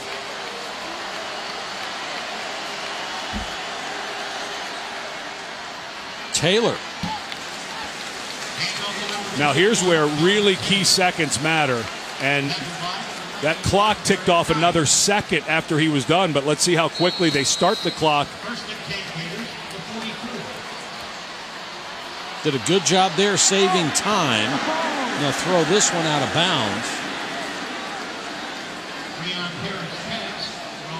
Harris is telling his receiver, no, not that way, this way. Yeah, and you're looking at 2, maybe 3 plays, but remember those 2, maybe 3 seconds that were lost before the timeout, and also I thought the clock going another second or 2 after that first down pickup. So you left at least 1, maybe 2 plays on the field here. Need to throw to the sideline or the end zone with only 12 seconds left. And they throw it over the middle. There are no timeouts. And they got a first down, however, by a foot maybe. Oh, and Callaway is down. May have landed on the ball.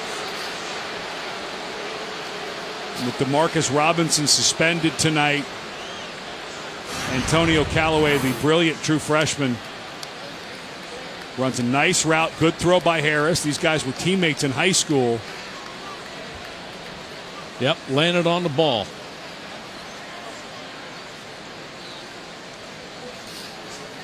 That can do damage to your ribs. Can knock the wind out of you, and if it does... You know, he starts grabbing at that hamstring, though. You know, when he landed on the ball and he popped over... Yeah, he did grab his right leg. Of course, you can hurt more than one thing. Yeah. But he bounced up pretty quickly, and then he went to grab that hamstring. And here goes Florida. They're ready to go on the ball because the clock was moving. So as soon as the field is cleared, the clock is going to go. I think you want to you don't have to kill the ball here now. You know, because of that time, you could have run a play. The fear is you're not going to have enough. And now here comes adventure time with Justin Hardy. His career long, a 52-yarder against the Seminoles last year in this game. This will be from 50.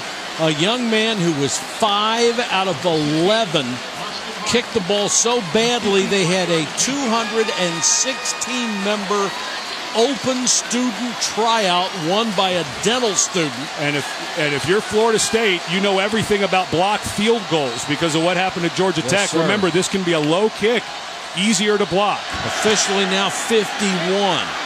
Yanked it left. Had the distance, but off target. And the travails of Austin Hardin continue for the Gators. At the half, our score, Florida State 10, Florida nothing. Now we send you to Adnan Virk for the Buick halftime.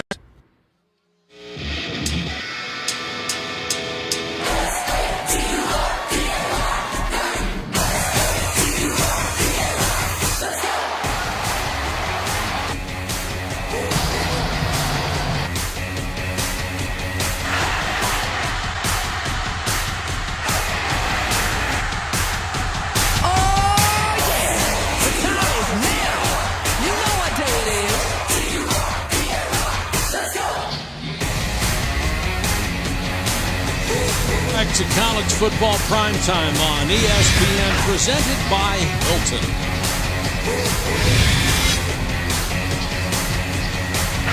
$10-0 Seminoles over the Florida Gators here in the 60th renewal of this rivalry. Now let's take a look at how both teams are finding success. That's brought to you by Expedia, Ed. Well, the success has been with the defensive fronts. These two fronts have been so hard on these quarterbacks. We knew coming in, Florida, of course, with a bunch of guys hurt, but able to get pressure on McGuire nearly every time. Treon Harris, of course, not having much luck either. And then the touchdown has to come when McGuire makes an excellent move past C.C. Jefferson and then finds, for the first catch of his career, Jeremy Kerr, the redshirt sophomore tight end, somehow, with two Gators trying to make the play, makes the catch. McGuire 8 out of 18, under 100 yards in the first half, but that one big touchdown throw. And in games like that, that's what counts. One big play might mean the difference. Full half of football to come your way from the Swamp. Kind of like Jim McElwain. He knows his team is limited offensively. He has lived with it all year. It will get better because he's an offensive guy, but he has been living off the defense. Sometimes that can only take you so far. Whitfield is deep. He'll let it go. They'll take over at the 25. Let's go to Jerry Punch. Talk with Jim McElwain coming out at halftime, asking about getting his offense on track. He said, no bones about it. We've got to do a better job on first and second down of moving the football. We can't get behind the sticks with this athletic defense and let them just pin their ears back and come after us. I asked him about the poor targeted snaps 2 or 3 times. He said, you know what? We got an injury there. We got someone filling in the center. My job is to have the quarterback catch the ball no matter where it is and make a play. All right, Jerry, sometimes easier said than done.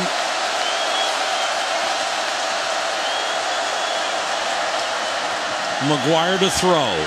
Plenty of time. Underneath, knocked away. And it's that safety again. Marcus May. The one thing that Jeff Collins, the defensive coordinator in his first year here at Florida, has done all year is they leave safeties deep so that these defensive backs can feel very comfortable making aggressive plays on the ball. May usually playing deep, and there's Jeff Collins there with the headset on walking out to the field. Came over from Arkansas, inherited a good group. Cook. Ooh. Waiting for him, Jared Davis. Few guys on both sides of the ball can really stand you straight up, aren't there?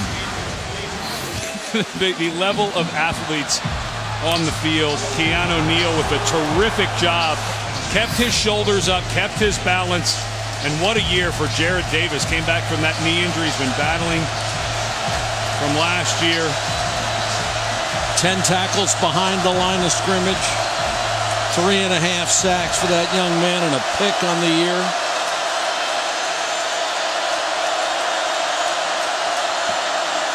Third and 7. Blitz coming.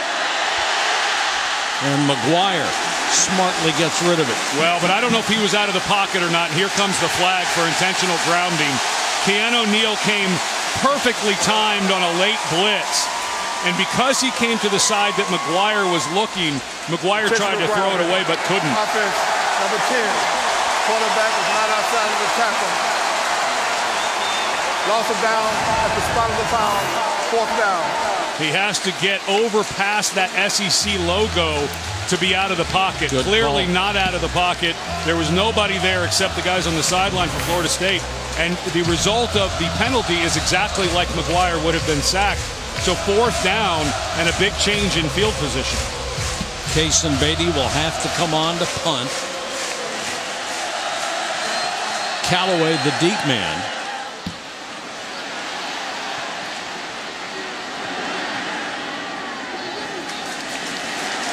And this one will be down at the 44-yard line. This time a kick of only 43 yards. Pretty good field position for the Gators.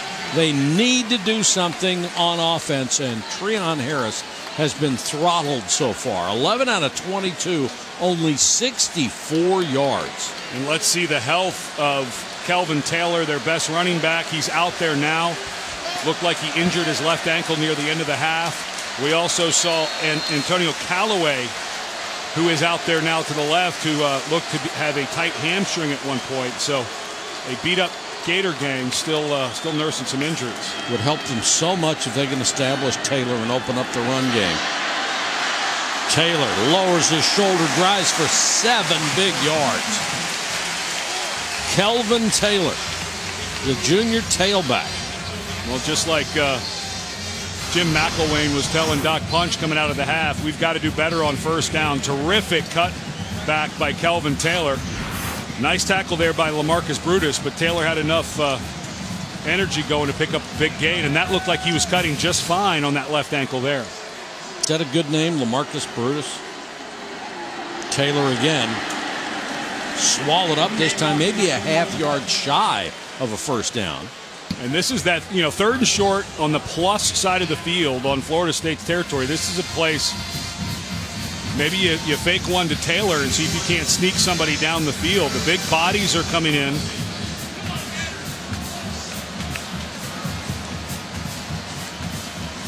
It hasn't worked very often, let's put it that way, to go for that play call. And terrific job in his second year, Charles Kelly, the defensive coordinator.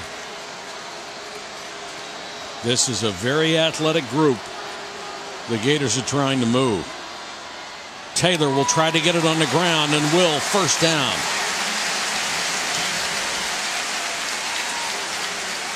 The energy in the building kind of turned up a little bit at half. You give the fans here a little bit of credit. Down 10-0. They got into it a little bit, and the energy. Of course, Jim McElwain last week after it took overtime to beat Florida Atlantic said that the energy of his team resembled that of a dead fish.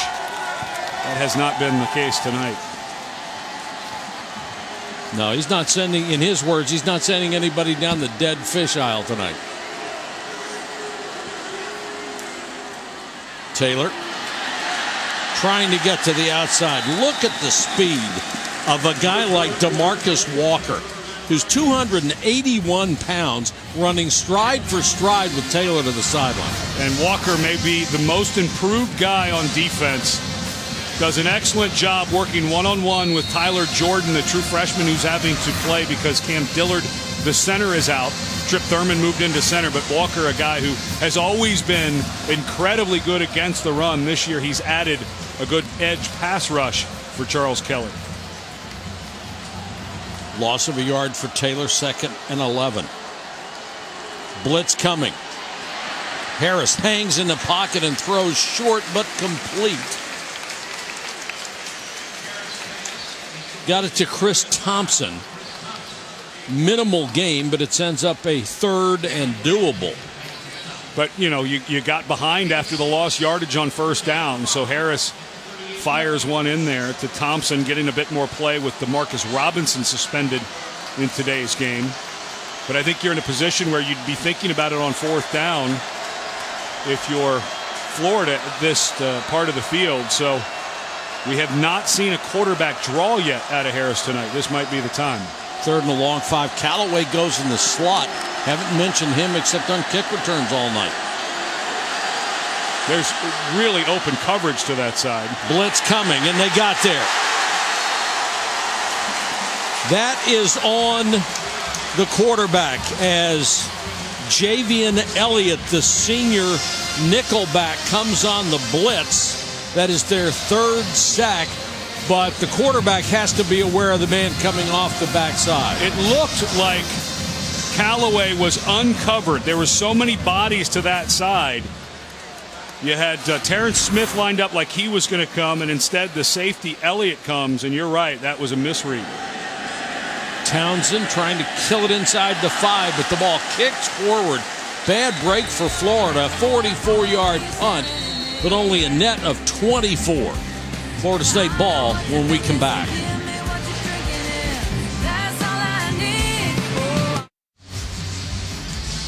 You're watching the SEC on ESPN. Beautiful night in Gainesville, Florida. Record crowd, more than 90,000 here. What do you think of Sean McGuire tonight? Well, I think he's had to run for his life. Here, Jordan Sherritt, who we didn't expect to play with a hamstring injury, beats left tackle Roderick Johnson right as McGuire's letting it go. And here, moving out of the pocket, CeCe Jefferson gets in his face. But this was the one where McGuire bought a little extra time and threw the only touchdown of the game to Jeremy Kerr. So why not go back to it? If it's worked before, let's do it again. If they're going to blow up the pocket, let's just keep moving it. So let's see on this series. The last 3 series have all been 3 and out for Florida State. Let's see what they can get going here. Dalvin Cook picks up 4 very tough yards. It was interesting, we were talking to Jeff Collins about defending Dalvin Cook. He said the biggest mistake that defenders make with a guy like Cook and his ability to break away is when you get him in open space, you break down and you give him a bunch of different ways he can go, and that's when he takes it the distance. What Collins has told his guys, if you get number 4 in space, take your shot, go for one tackle, and if you miss him, at least our speed knows where you're missing him and they can get there faster.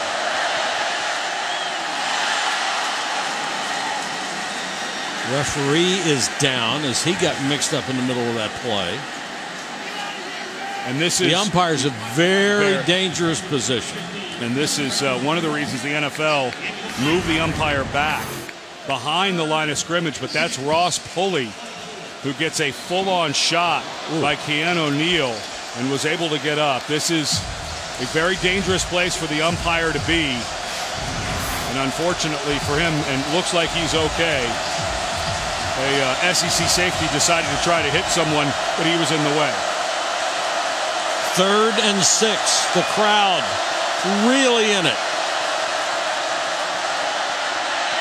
McGuire to Cook.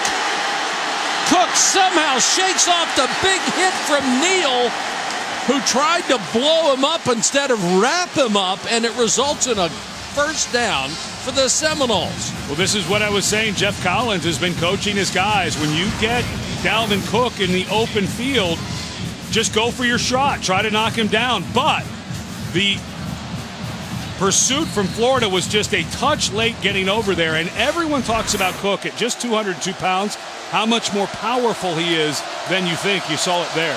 What great balance he displayed on that. Hit in the backfield and taken down. Bullard has been in the backfield a couple of times before Cook could get started. Dalvin Cook is averaging 147.5 yards a game. That's 3rd in the country. He has 27 yards tonight on 12 carries. This is a wonderful Florida defense. John Bullard, another guy who was questionable tonight with a knee injury. He looks 100%. If not, he sure is faking it. No, whatever percentage he's at, we'll take it.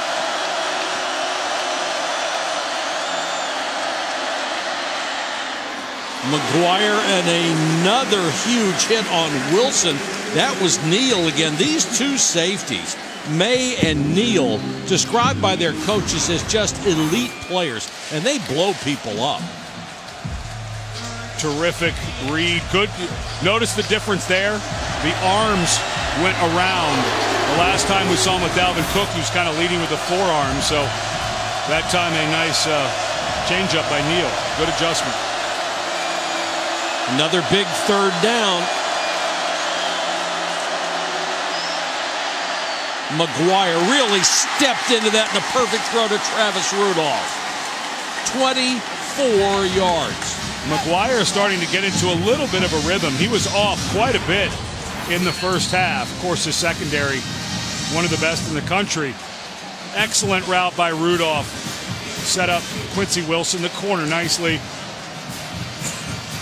Ball thrown on time and accurately by McGuire, and a nice drive for Florida State. They had struggled since that touchdown in the first half. Jimbo Fisher says he wants McGuire not to make up his mind where he's going to go just based on the play that's called.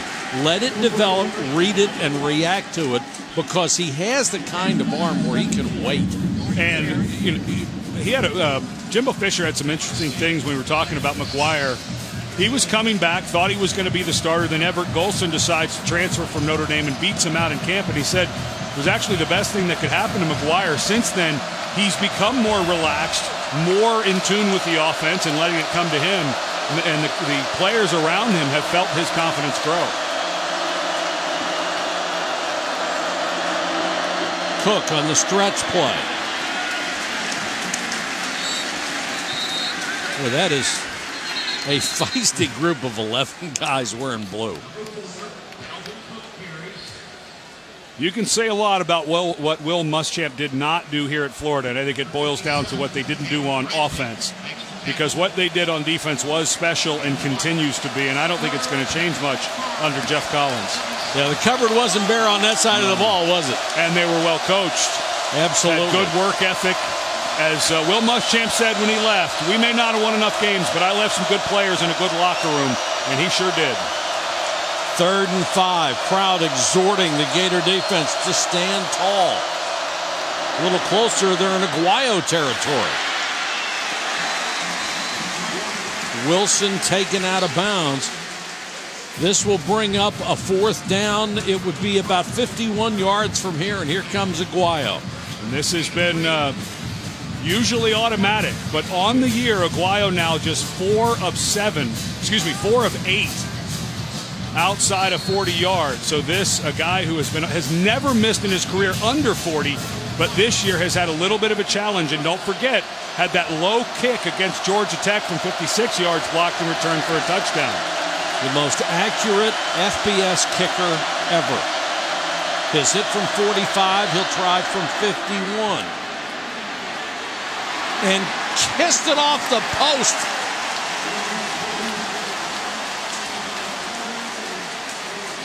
Accuracy is anywhere inside those gold posts.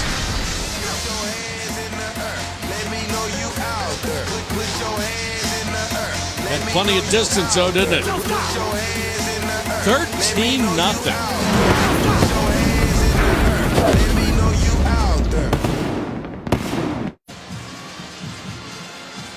Tuesday night, it's the Big Ten ACC Challenge presented by the U.S. Marine Corps. It continues with a doubleheader, 7:30 Eastern on ESPN. Number 12, Virginia against Ohio State.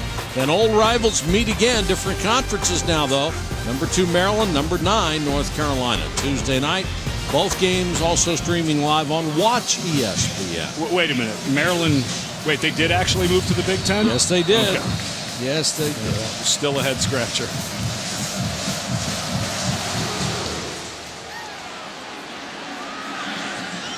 Aguayo puts another one out of the end zone, and we check in with Adnan.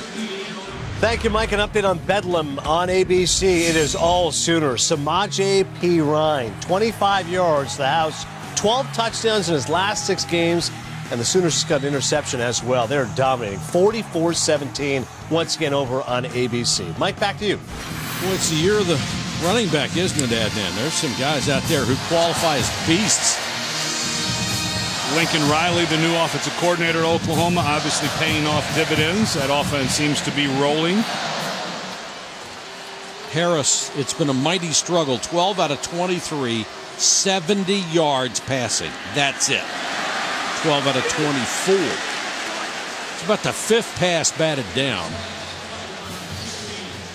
You know, they've had success running a bit on first down. You don't want to just keep calling the run on first down, but they have had almost no success throwing it. So I know it gets a little hard, but you can see the frustration for Jim McElwain as he said to Doc Bunch, we've got to get more yardage on first down. Chalk that up as a fail. I mean, this offense was much more effective as a passing offense when Will Grier was the starter. He was suspended for using PEDs. That pass over the middle, complete for a first down to Valdez Showers. Maybe the best throw of the night for Harris. Yeah, when Will Grier was suspended back in October for an entire year, this was an offense that started to look like it had some things. Grier had a terrific game against Ole Miss. He was at 65% completion. Taylor bursts off the right side for 10. At another first down. There you go, that first down run. Stay ahead of the sticks, get a nice throw from Treon Harris on 3rd down, and here goes Florida going fast. Feel like they have a little momentum.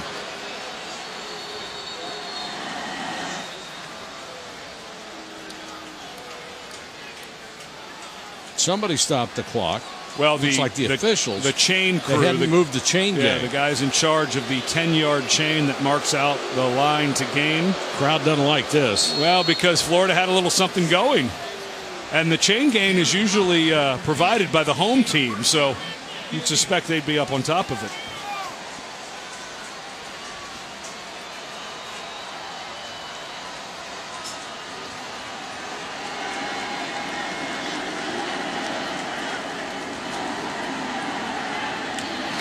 Harris throws underneath. This one is complete. Another strike this time completed to Chris Thompson. Caught more balls tonight than he had all year long.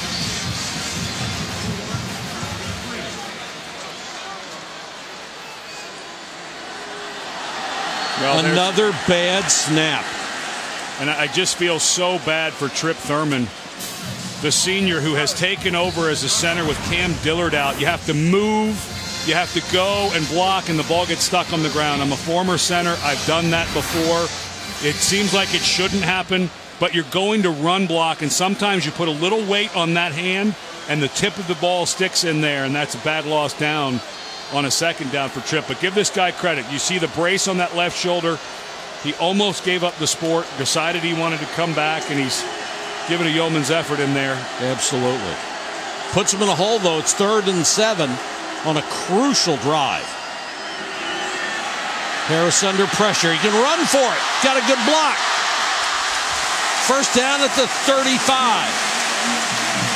They wanted Harris, when he became the starter, to use his legs as the check down rather than looking for a back in the flat. That time he did.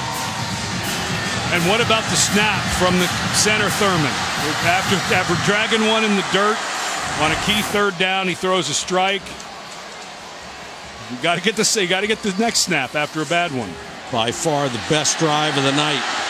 Harris flush, throws underneath, threw it at Taylor's feet, and he couldn't come up with it.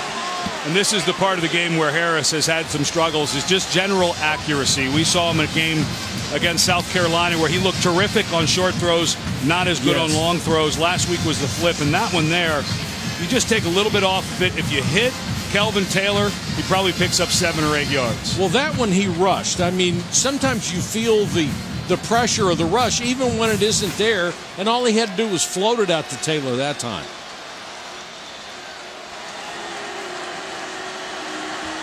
Second and 10 from the 35.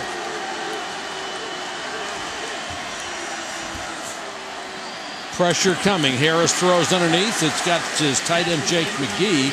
Another short gain. That's 2 catches for McGee, who transferred from Virginia a year ago. Broke a bone in his leg, had to sit out, now playing his graduate senior year. And great story tonight, senior night for Jake McGee, where you run out with your parents, you get the flowers and all that.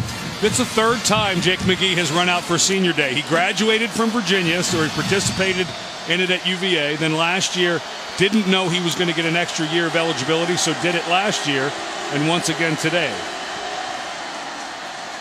Taylor going to be about a yard shy of a first down. So bring up a huge 4th. If Taylor can keep the run game going, here you go on 4th down, you've got to go for it because you already know the field goal problems, but you're down 2 scores. Field goal doesn't do much for you here, keeps it at 2 scores. But I think Taylor is your guy here. Harris is off just enough to not rely on that. You've only a little shocked they're going with no back in the backfield on 4th and short. Wouldn't be surprised if it's a Harris run. Now they'll come back to a tight formation. No blocking back in front of Taylor. He'll get the carry, though. Hit at the line, dives forward. Boy, is this going to be close. Just depends on whether you get the left foot or the right foot mark. Derek Noddy, the nose guard, lined up over the center. Trip Thurman had terrific penetration, but it was the second effort by Taylor. Jimbo Fisher arguing the spot. And you can review, remember, for first down or touchdown, the spot forward momentum is reviewable here. What a great jump by Taylor. Looked like he's off the ground. There's nothing there that would say this should be reviewed and overturned. It was very close, but it didn't look like Kelvin Taylor, any part of his body hit the ground before the ball got to the 25-yard line. First down at the 25. Harris throws underneath. The tight end, McGee, dragging a tackler with him. Well, McGee was a guy, he gets teased for his lack of being able to make people miss. Pretty good there in the open field. He was the guy who had the touchdown catch in overtime last week to save the game against Florida Atlantic. Made a couple people miss. Jim McElwain saying, this is it. This is the rhythm I've looked for the entire game. Taylor gets to the outside. Got another first down. Gators getting a little fired up here as the third quarter winds down. They're able to get to the edge a little bit. No inside run game really available right now. But they've been able to get 21 right off tackle. That's been where they've been able to make the yardage. Taylor again. Picks up about 2.5 to the 10. What a great drive for Florida. You're down 2 scores. Sure is. It started to feel like all the world that you weren't going to be able to get anything going offensively. Found a little bit of a run game, a couple of accurate throws from Harris, and you're knocking on the door. Got to pay it off, though. We'll see how they do when we come back for quarter number 4 at the Swamp. ESPN College Football, brought to you by Coca-Cola, Open Happiness, and Jiffy Lube, experts around every corner to help you leave worry behind.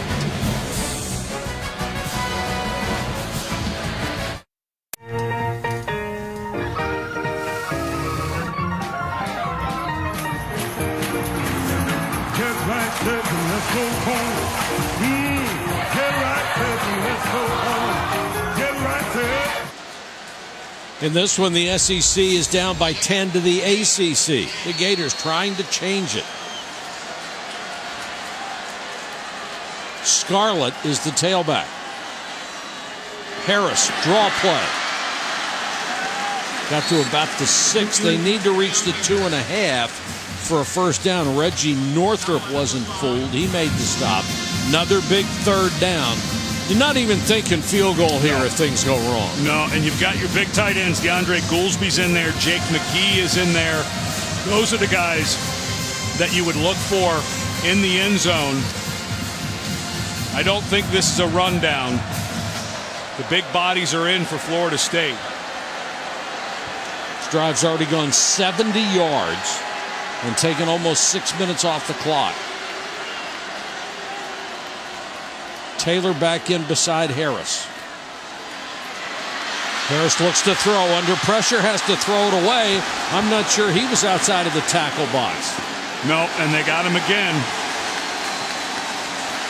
And that's a huge penalty.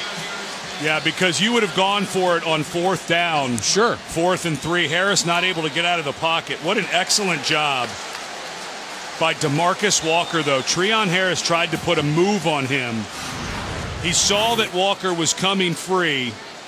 Walker just went right by the whiff block by Kelvin Taylor. He's not outside the box. So that's a decision you can't make. No, and so now you're running out a kicker who has had nothing but troubles. This means you got to score on 2 more drives. I don't know that you can expect to do that. Yeah, I almost feel like you should just throw it into the end zone Yes. here on 4th. Or you can pick up a first. But, yeah, this feels like it's a no-winner. He'll try from 37. He missed from 51 wide left. And it's blocked.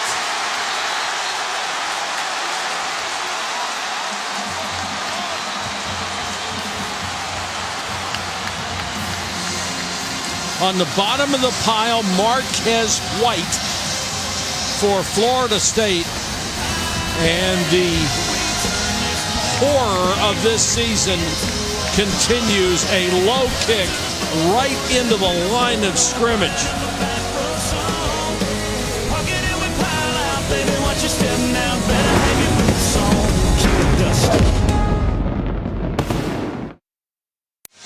Seminoles continuing to toss a shutout. 13-0 over Florida. And Ed, give DeMarcus Walker credit for back-to-back big plays. Well, what would have been a 4th and short had he not made this play. The attempted block by Kelvin Taylor, but then forces the quarterback to throw it away. And then looky who it is on the block. DeMarcus Walker comes down inside from his defensive end spot where he forced Treon Harris to throw it away, which effectively gives you the sack. But DeMarcus is a guy who most improved on defense. There you see him on the pass. He moves the inside and shows some power. It was a stubbed field goal try. And here goes Cook. To midfield, there is a flag back at the 25-yard line. Austin Hardin's field goal wasn't going to be good anyway. The hold will bring this back. And if you're the Florida defense, you have to be very deflated right now. You saw your offense drive over 70 yards, get in scoring position, and then come away with nothing.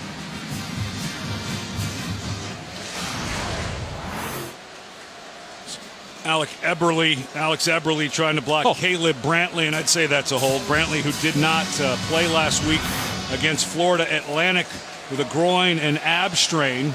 Another one of the walking wounded on the defensive front for Florida. Makes a nice play there. Still plenty of time to go, but that was a huge failure for the Gator offense. Cook again. Nice cut to the outside. Got a block from Wilson. Dalvin Cook got another block and just tripped up as he got past midfield. A saving tackle by Jalen Tabor. If he doesn't clip his ankle, it's 80 yards. And this is why Jeff Collins said, don't try to set this guy up. You can see the defenders from Florida starting to slow down and break down, and that is when number 4 is as an abrupt cutter and accelerator of the ball. Since I don't want to use the name Barry Sanders. No. I think he was on another planet, but this guy has that ability to make people just look foolish. He has more 20-yard runs than any other Power 5 back in the country. 19 carries of better than 20 yards. And now they'll face 1st and 15. 2 penalties for Florida State on first downs. The first, that was Ryan Izzo jumping off sides. But Cook, a guy who battled a left ankle injury, looks like he might be, Jimbo Fisher said it still comes up and gets him every now and then. Looks like he might be favoring it a bit. I think he's a little gassed right now. You think? I mean, he's taking a beating. McGuire throws on first down, has it complete into Florida territory to Wilson. These receivers, Wilson, Rudolph, and Whitfield, almost identical in terms of their production this year. You might be able to shut down one of them, maybe even 2, but it's pretty tough to find 3 guys who can cover receivers this good.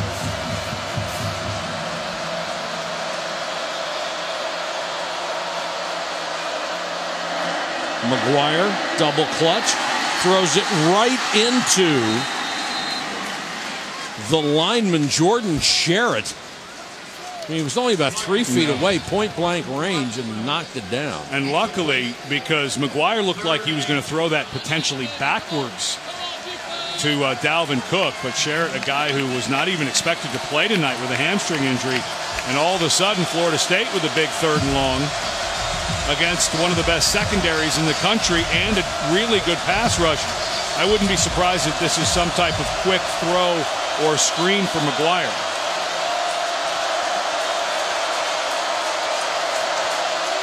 Don't need to be too risky if you're Florida State here. Nice block by Cook on the blitz. McGuire does the smart thing and throw it away. And are they going to call intentional grounding like they have before? It looked to me like McGuire was out of the pocket there, and he took a big hit as he went down. He was drilled. Does he get outside where 55 was set up? Just barely. The other 2 with Harris were clearly in the pocket. And there's the hit on that left side as he goes down. That one was really close to being intentional grounding. Would have been a loss of about 7 yards for Florida State. I think if you're on the edge, they'll give it to you, won't they? I think that was a good no call. The other 2 with Harris, he was clearly inside the tackle box. That one was on the edge. Good no call. Fair catch made it about the 8-yard line. The Gators, with only 11:58 to go, had their best drive the last time they had the ball, but came up empty.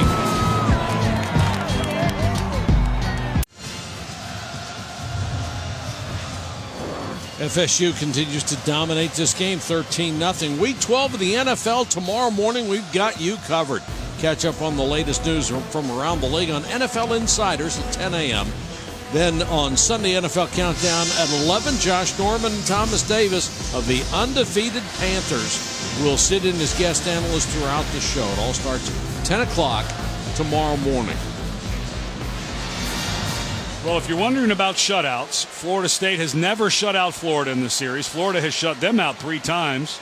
And the last time the Gators were shut out, 1988 against Auburn. It's been a while. When you know those Seminole defenders are frothing at the mouth at the possibility of getting a shutout. This is so huge to guys. And we'll check in with Adnan Virk. Adnan. All right, thank you very much, Mike. Just want to tell you what's happening with regards to Notre Dame and Stanford on the farm.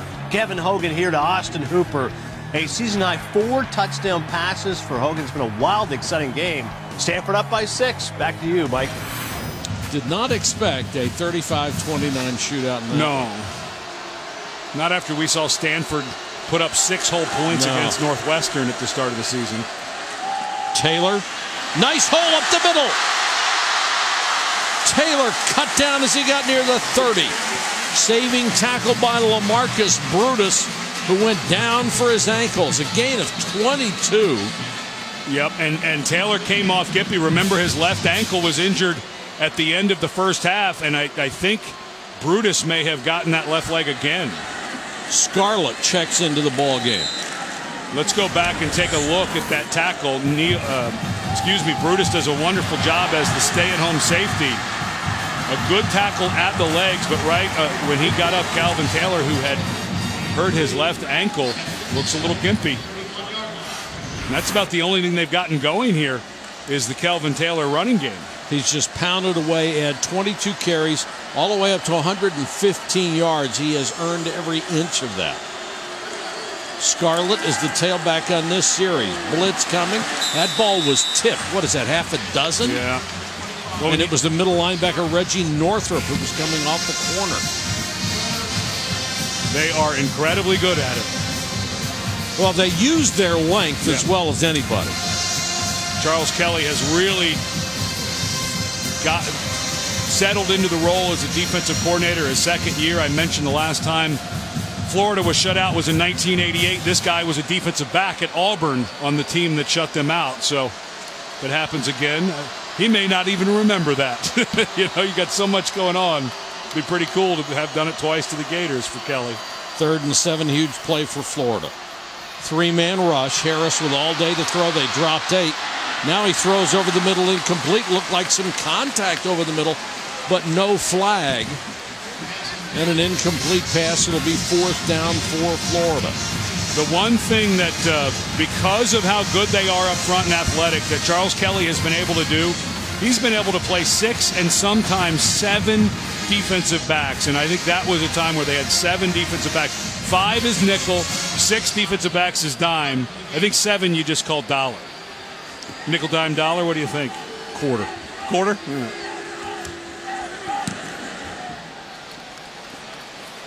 I was going for the alliteration. Dime and dollar. A 50-yard punt by Johnny Townsend, who's done a great job at trying to turn the field over for his Gators. ESPN College Football is presented by Hilton.com, where you can book unbeatable prices on 12 unbeatable hotel brands.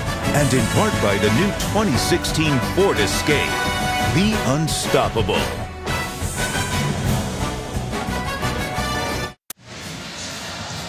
Week 12 of our Monday Night Football matchup. No love lost between the fan bases.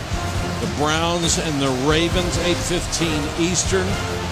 Streaming live on Watch ESPN. It all starts with Monday Night Countdown at 6 o'clock on ESPN. The younger demographic may not even remember that the Ravens were originally the Cleveland Browns. Dalvin Cook knocked out of bounds to the 25-yard line.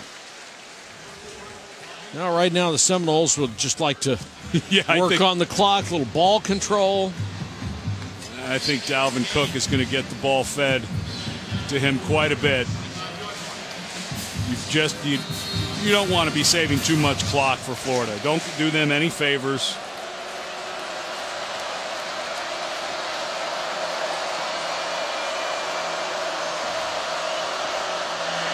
Cook cuts it back, and those blue shirts are right there again. Boy, has Keanu Neal had an active night. I mean, he is coming downhill on every play. Remember, we had South Carolina a couple weeks ago. Neal was questionable with a foot injury, one of the many Gators on defense who've been in and out of the training room. And now Jeff Collins, you've got to start wondering. He's calling for his dime defense. That's to bring in the extra defensive back. So Tabor comes out. But you got to start thinking about crowding the line of scrimmage if you're Florida. McGuire to throw, pressure coming. Ball's out. Is it going to be a fumble or an incomplete pass? Still loose. Florida State has it in the end zone. Now the question will be, did he throw it or did he fumble it? If he fumbled it, it's a safety. CeCe Jefferson, one of the true freshmen who was a super high recruit for Florida, came in, great work ethic, just went right by the right tackle, Mavetti. And the question is, was the ball out of his hand before he went to throw it? Sure looked like it. It's the open palm. If that hand comes forward for McGuire and the officials see that the palm is free, which it is, that's a fumble. Terrific move by the freshman Jefferson. Then the ball just goes flying around everywhere. Mavetti, the guy who got beat, has a chance at it here. He can't get it. He tries to throw it out of bounds, which would have been illegal. And then McGuire comes in and heads up. Instead of giving up 7 points, if Florida recover it, it's only 2. But now Florida State has to kick the ball to Florida. I don't think there's any question that his hand was empty, that was a fumble. Yep. When I went and worked with the Big 12 officials years ago and actually went through their full training, and that was one of the things they talk about, is if you look and you see the palm of the quarterback as the hand is coming forward, it's a fumble. And that clearly happened this time. As his hand comes forward, look, there is no ball in it, just the palm. And CeCe Jefferson comes up with a huge play. Just went right around, brought 2 guys to that side, Joey Ivy and Jefferson. The ruling on the field is confirmed. It is a safety. CeCe Jefferson was one of the top high school defensive ends coming out, recruited by the Gators. He is a true freshman. McGuire does a really nice job if he doesn't recover that and hustle. And that's hard for a quarterback. You just got sacked, you fumbled, you're getting beat around. To stay alive and go recover that instead of a touchdown, now you're still up 2 scores. You're still up 11. So you were down 2 scores before that. You're still down 2 scores, luckily. But what a play by CeCe Jefferson. They've talked nothing about this young man. You know, a lot of guys that are super high-level recruits like this guy was, they come in kind of expecting things. Not this guy. They said he came in, went to work, has been a terrific teammate, made just a terrific play, and changed the complexion of this game pretty quickly. Of course, think ahead. You're down 2 scores. One of them could be a field goal. But what has been looming over this team all year long, and what has loomed over them tonight, a missed field goal and a blocked field goal. So you still may need 2 touchdowns. I mean, as bad as it's been in the kicking game last week against Florida Atlantic, they had 2 missed field goals, and then in overtime, they scored on the first possession, but missed the PAT. Yeah. So if Florida Atlantic would have scored and kicked the PAT, it would have been a disastrous loss. So these are things that Jim McElwain is getting used to. The kicking game has been just dreadful. We might see the dentist after all tonight. Well, the Dental Association would remind you he's a pre-dental student. He is not an actual dentist. If he makes the winning field goal, we'll let him practice. That's Neil McInnes, the guy who came from a open campus tryout, kickoff tryout. Brandon Powell, they need a big return. Powell's in front. He's the blocker, and there's a flag down on this play.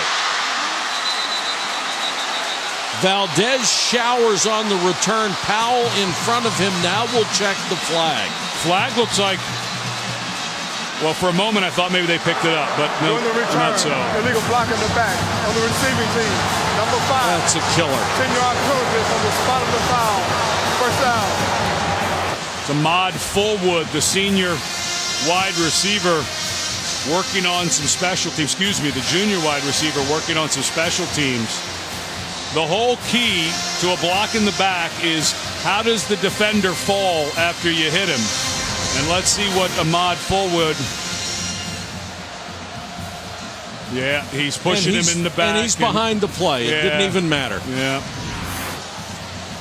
Bummer for Florida. What an incredible change of momentum that would have been. Oh. They'd had the ball on the Florida State 35, and instead they're now on their own 14. What a huge, huge mistake. The third flag against the Gator special teams tonight.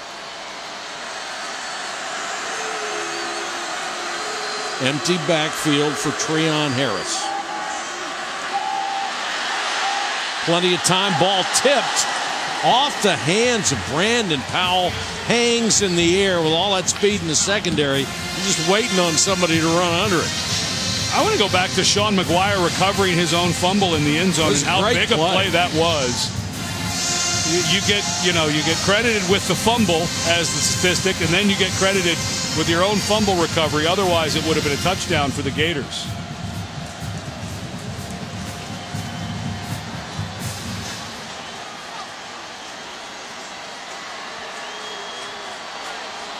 Second and 10 for Florida. Cronkright is the running back. No sign of Kelvin Taylor. Bad snap. Did they get the timeout? Or was it a delay before the snap? Before the snap. First charge, timeout, Florida. And they can ill afford to waste those in a situation like that. Second and 10 when we come back. 8:41 left from the Swamp.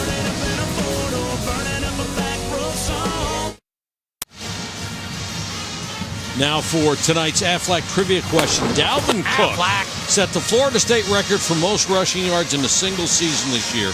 Whose record did he break?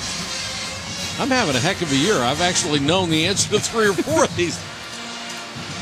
Pretty good guy that he broke. I don't mean just good player. I mean good man. The best. Second and 10. Good news for the Gators. Taylor back in. Fighting a bum ankle.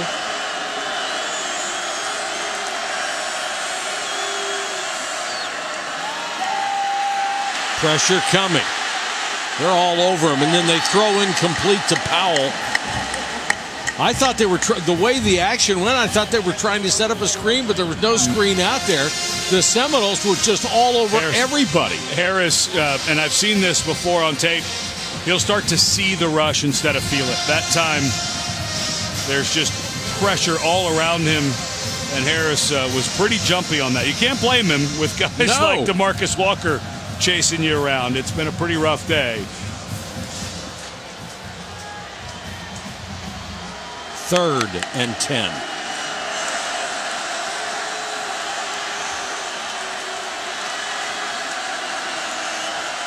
They've had one good drive tonight. It ended with nothing.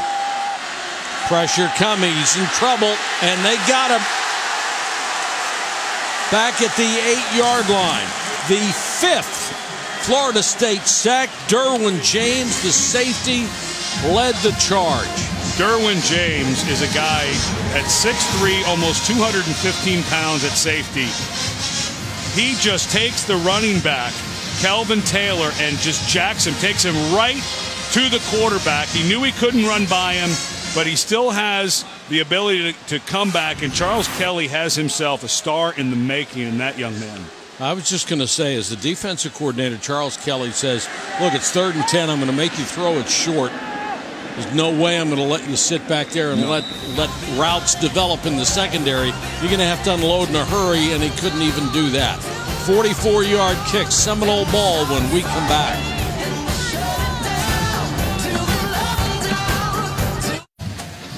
You're watching the SEC on ESPN, and hasn't this been a good one?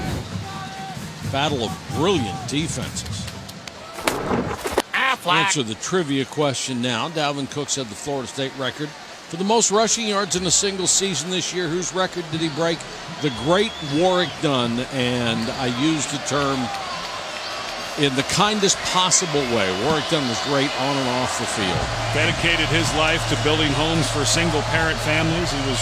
Warrick Dunn was raised by his mom, who was then tragically killed as a police officer, so took his NFL money and has started a foundation. I don't know how many homes they're up to that they just hand the keys over fully furnished to these families and give them a chance in a nice neighborhood. It's not just a house, it's everything that goes with the house. Warrick Dunn really exemplifies what it means to do things off the field as well as you do them on the field. Florida comes on the blitz, and McGuire throws to Wilson. Bobo Wilson down to the 37-yard line. His 5th catch of the night, and a nice throw by McGuire. As Florida, a nice play call as well. Florida was selling out on the run. And McGuire, who we were tracking him, and Brantley now down on the field. Caleb Brantley came up a little gimpy after that. I had mentioned that Brantley did not play last week, and now grabbing that left calf, looking like he may be cramping, but he didn't play last week either. He had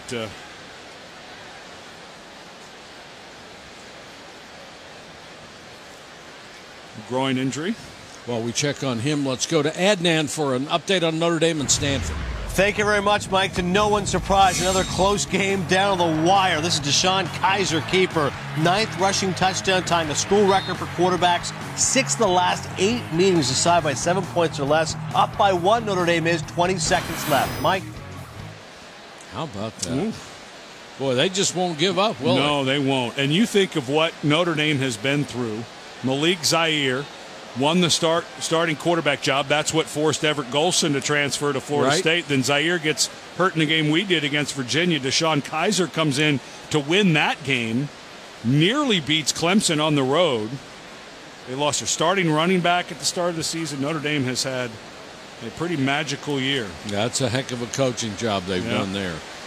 Well, and bad news for Florida. Remember, this is a team, even if they lose today, going to next week to play Alabama. And this is a defensive front. We have not seen Alex McAllister tonight, who had that foot injury. He's their best edge rusher for Florida. So to have that guy out, Caleb Brantley. We've seen John Bullard play well tonight, although he's been banged up. But they're getting down the depth chart. Kerry Clark now in, getting some reps. Freshman nose guard. Now the clock is Florida State's friend, Dalvin Cook, weaving his way behind blocks. What a terrific run that was. Had his right guard, Wilson Bell, out in front. Went right, left, got every ounce out of this that he could. Watch how much yardage he gains after the cut. And then realizes I'm right at the sticks, picks up the first down. Florida State should be taking their own sweet time right now. Be surprised if they snap this. Probably around under 5 seconds. You can see McGuire looking at the play clock. Cook, big hole, Dalvin Cook. Holding onto the football as the Gators try for the strip. He's got another first down inside the 15-yard line. Well, the Gators defense stood up tonight. You cannot put this on the Gators defense. No. They made a play when they needed it to get the safety, trying to get their team back into it. You're right, Ed. They were great. They just didn't have enough offense to help them out. This is clearly a championship defense Florida has.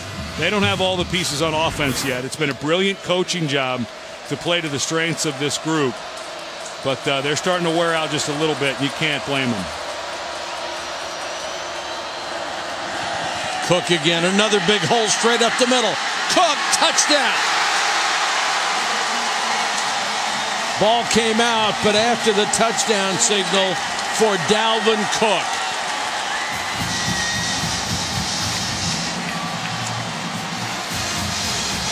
Both he and Taylor just kept pounding away until the yards started to pile up.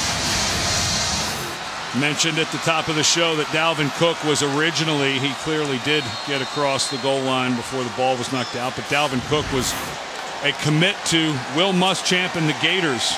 He was verbally committed here for 8 months. And back in 2013, it was a 4-win season. He decided he wanted to go become a Seminole. And I'm not so sure if Will Muschamp's still not the coach here if he hadn't gotten Dalvin Cook. They may have been much better last year, even with this guy as a true freshman. Cook, 19 carries, 108 yards, and the touchdown run that may have put this one on ice.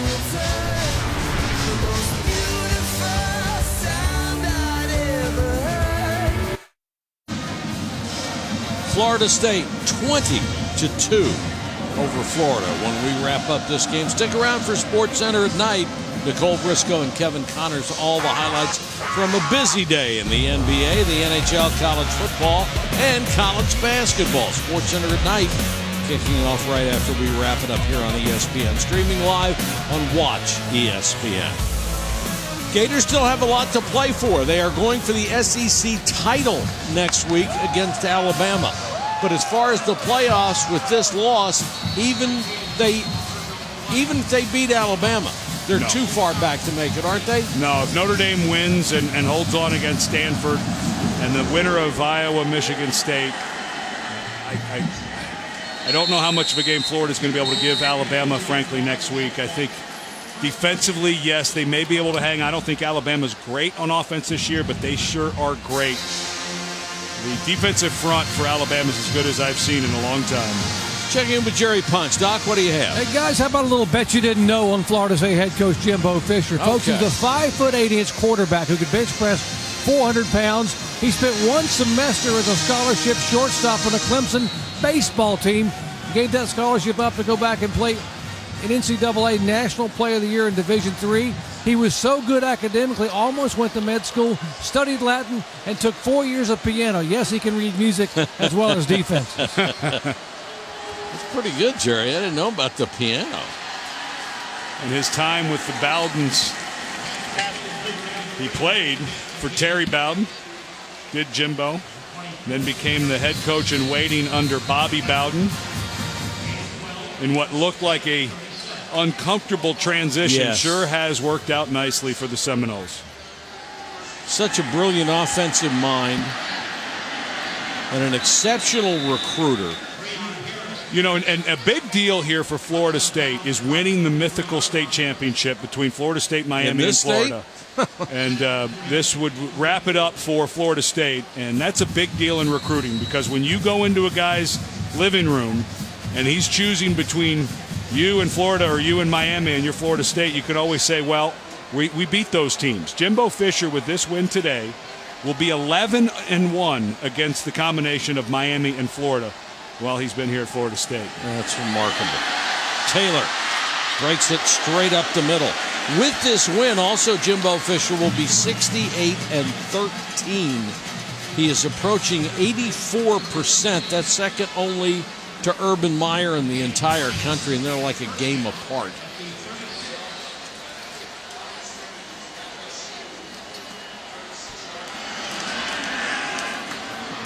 Quickly out in the flat to Chris Thompson, trying to use that 4-3 speed. Got a good block from Brandon Powell. And the Seminoles playing something of a prevent type of defense right now. You know, you think of the job that Jimbo Fisher has done this year and his offensive staff. We've shown offensive coordinator Randy Sanders, the quarterback coach there, a lot. This is an offense that lost 4 senior offensive linemen. The number 1 pick in the draft in quarterback Jamin Winston. Rashad Green, maybe the best receiver in Florida State history. That's a stretch, but he was awfully good. Harris with the deep ball intended for Powell. This is going to be interference. The call will go against Javian Elliott. They also lost Nick O'Leary, who won the Mackey Award as the best tight end in the country. Terrific player. Pass interference, defense, number 14, 15-yard penalty, automatic first down.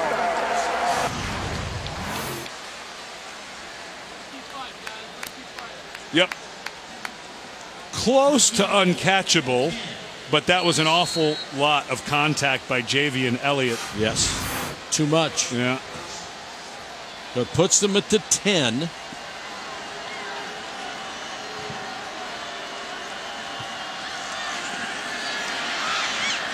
to the end zone and just overthrown. Callaway was open. He had beaten Derwin Jones, and Harris missed him by a stride.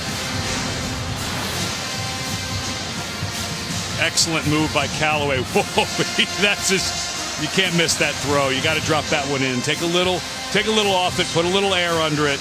But for Callaway, you can't run a better route. That's pretty good guy. It's two true freshmen. That's Derwin James and Callaway. They're going to be playing against each other a lot. But yes, they are. Callaway won that one. Callaway, one of those long striders, has a brilliant future. Taylor on the draw, can't get past the 10. Here's the stunner coming your way. Adnan Virk, what's up? All right, Mike, another crazy ending on the farm. Notre Dame and Stanford. Conrad Ukropina from 45 yards out drills it right down Main Street as the Cardinal win it 38-36. Still alive for the playoff. Notre Dame will not be, Mike. Back to you. Boy, what a way to win a game, but what a way to lose a game. Holy cow. Well, that just cleared things up quite a bit. Yes, it did. For the end zone, tipped and incomplete. Intended for Callaway. And they went back to the exact same route Callaway ran before. And Elliott was right on him that time. Well, you're right about clearing things up. Yeah. Notre Dame was the wild card in that five-team scenario, weren't they? Now you've got to think if Alabama wins, they're in. You've got to think the winner between Iowa and Michigan State is in. And, of course, Clemson, if they beat North Carolina, who looked awfully good today. Yeah, against a solid. that is not a walkover. Yeah, North Carolina's gotten better all year long. But if those teams win out, that's clearly going to be your Final Four. 4th and goal. Last gasp for the Gators. Blitz coming. Harris rolls away from pressure. The defense has just been magnificent. Derwin Jones chased him down from behind. Harris did everything he could to keep it alive, but was just overwhelmed by the numbers. And you just got to throw that into the end zone. You know, we saw McGuire earlier on a 4th down running around, and he saved everything he could to throw it in the end zone. And here Harris felt like he may have had a step. He had 3 receivers in the end zone. You just got to put it up there and let them try to make a play. You know, we've seen McGuire working on that right arm a little bit with one of the trainers over there. It looked like he may have gone down a little funky. He looks fine. He had a throw on the last series, but just something to keep a watch on. You know, they don't have a wrap on it. And at this stage, I think if he was hurting, they'd have Golson in there, so. Well, you mentioned the picture being clearer. Here's the top 10. Timeout. Baylor lost. Notre Dame lost. Michigan loses. So Oklahoma with a comfortable lead at Oklahoma State, solidifying their position. And it's the Iowa-Michigan State game is going to be the one that would determine number 4 and number 5. So it's a play-in game for the playoff. And for Clemson, of course, playing North Carolina will be a play-in game for them. Absolutely. They simply have to win. It doesn't matter how they look. They've got to win. And the question becomes now with all those 2 losses, if North Carolina beats Clemson with only 1 loss at the beginning of the season. Interesting. Yeah. Isn't it amazing that Steve Spurrier's last signature win may have been knocking off North Carolina at the beginning of the season? That was the only real big win that South Carolina had this year before. Well, talk more about the heels. Remember, you mentioned that Ohio State was way down with 2 weeks to go, popped into the top 4, win the national championship.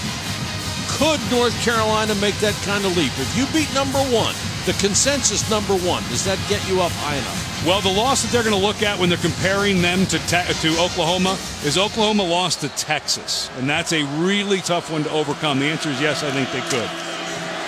Cook. What a terrific. That's a video game move there.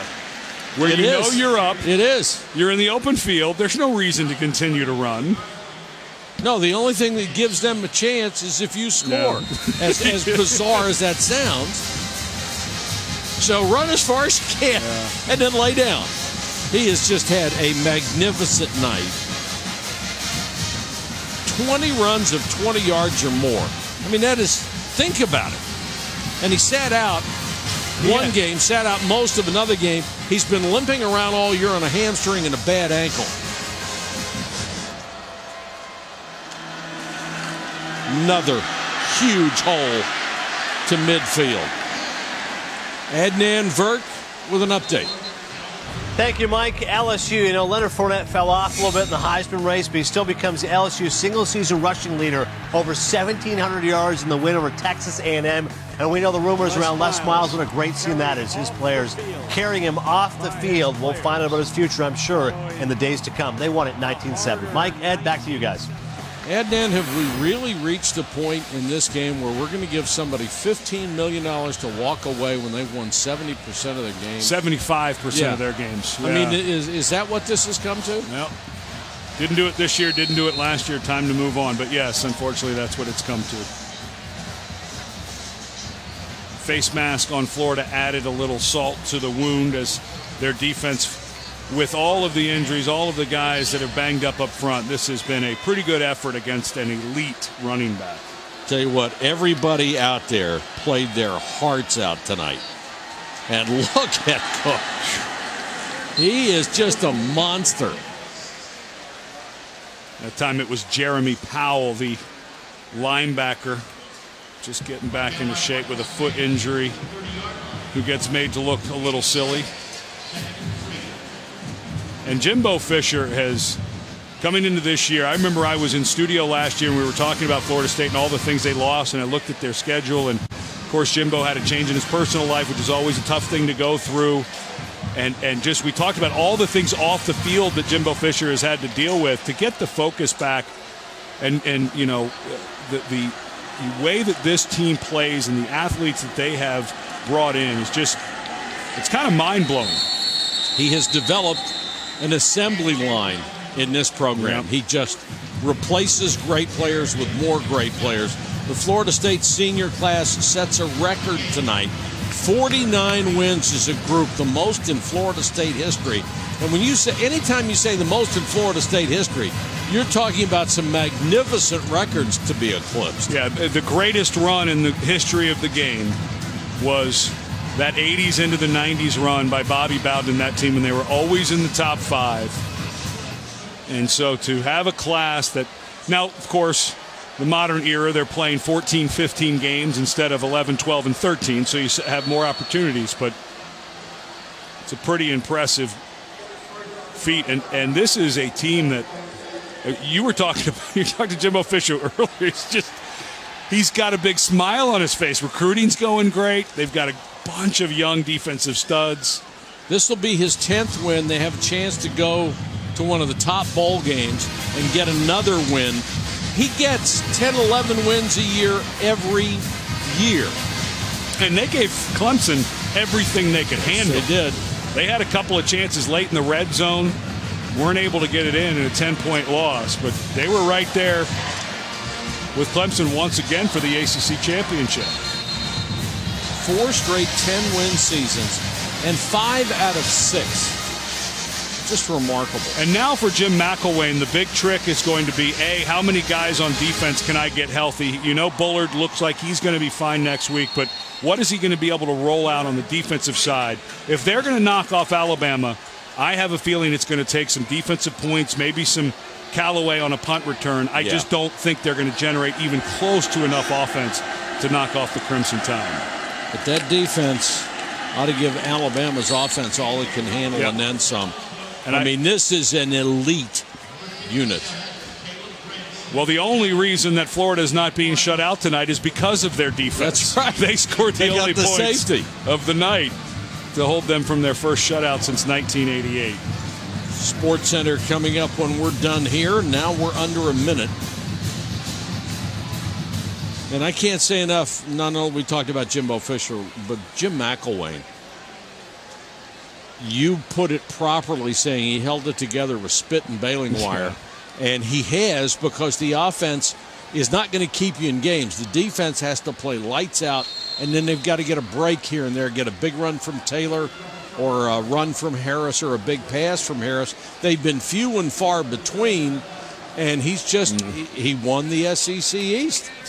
It's almost like he set the bar too high in his first season. It is. Because this team has no business winning the SEC East. And you say, it's easy to sit here and say they're not going to win. They're still going to go play that game. And they've had some really nice games on offense this year. Maybe they can turn it on a bit against Alabama. I mean, who knows, with a fumble recovery or a pick six, you can win on defense. I start to wonder if these great in-state rivalries that are not in conference, like Florida State, Florida, if they're not going to start talking about playing these at the beginning of the season. Oh, I would much rather. Well, if I were a coach with college football playoffs, if you're Jim McElwain, would you rather be playing Florida State this week or Charleston Southern before you go play in the SEC championship game? I mean, that's tough duty. Yeah, but I don't want to play him at the first of the year and get whacked and then have to fight back the entire season. It's easier to get whacked early than get whacked late. I guess. Cook, nice misdirection. Dalvin Cook, see ya.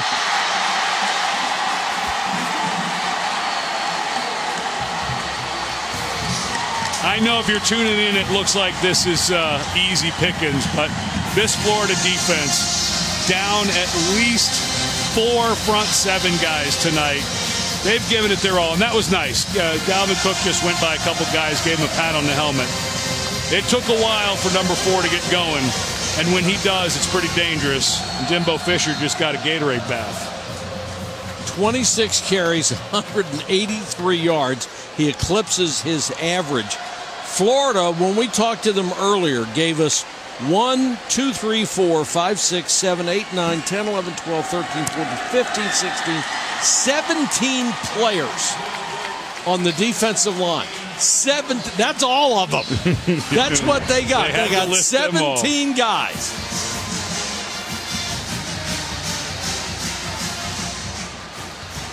Well, and Jimbo Fisher won't need to take a shower. I think that's the water one. Yeah, so it actually is not sticky. It's a little cold. Good thing it's a nice warm night in Gainesville. Look at that. Yes, you go for the defensive coordinator.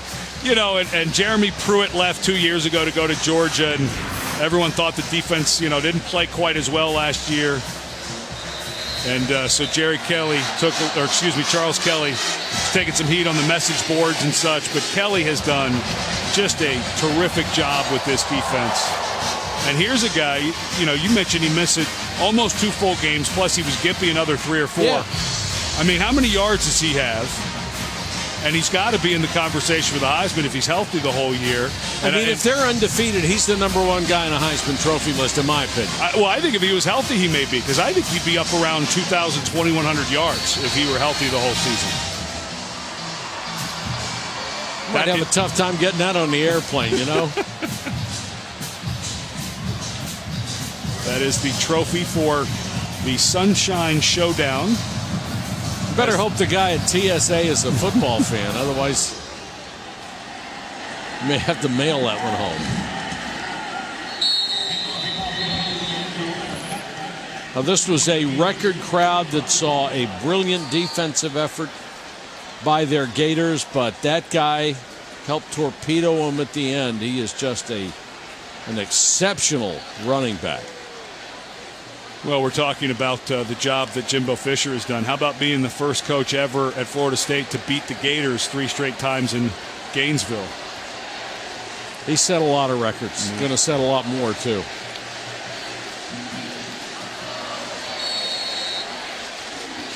The only good news for the ACC next year is Deshaun Watson comes back to Clemson. So at least we're going to have ourselves a really great game again. Absolutely. Otherwise, I think Florida State may run away with it. Cronkrite underneath. And that should do it. Valiant effort by the Gators, but not enough on offense, as Florida State just had an exceptional night on both sides of the ball. Once again, our final score, Florida State 27, Florida 2. Coming up next, SportsCenter, For Ed Cunningham, Dr. Jerry Punch, our entire crew, this is Mike Patrick saying so long from Gainesville. Thanks for watching.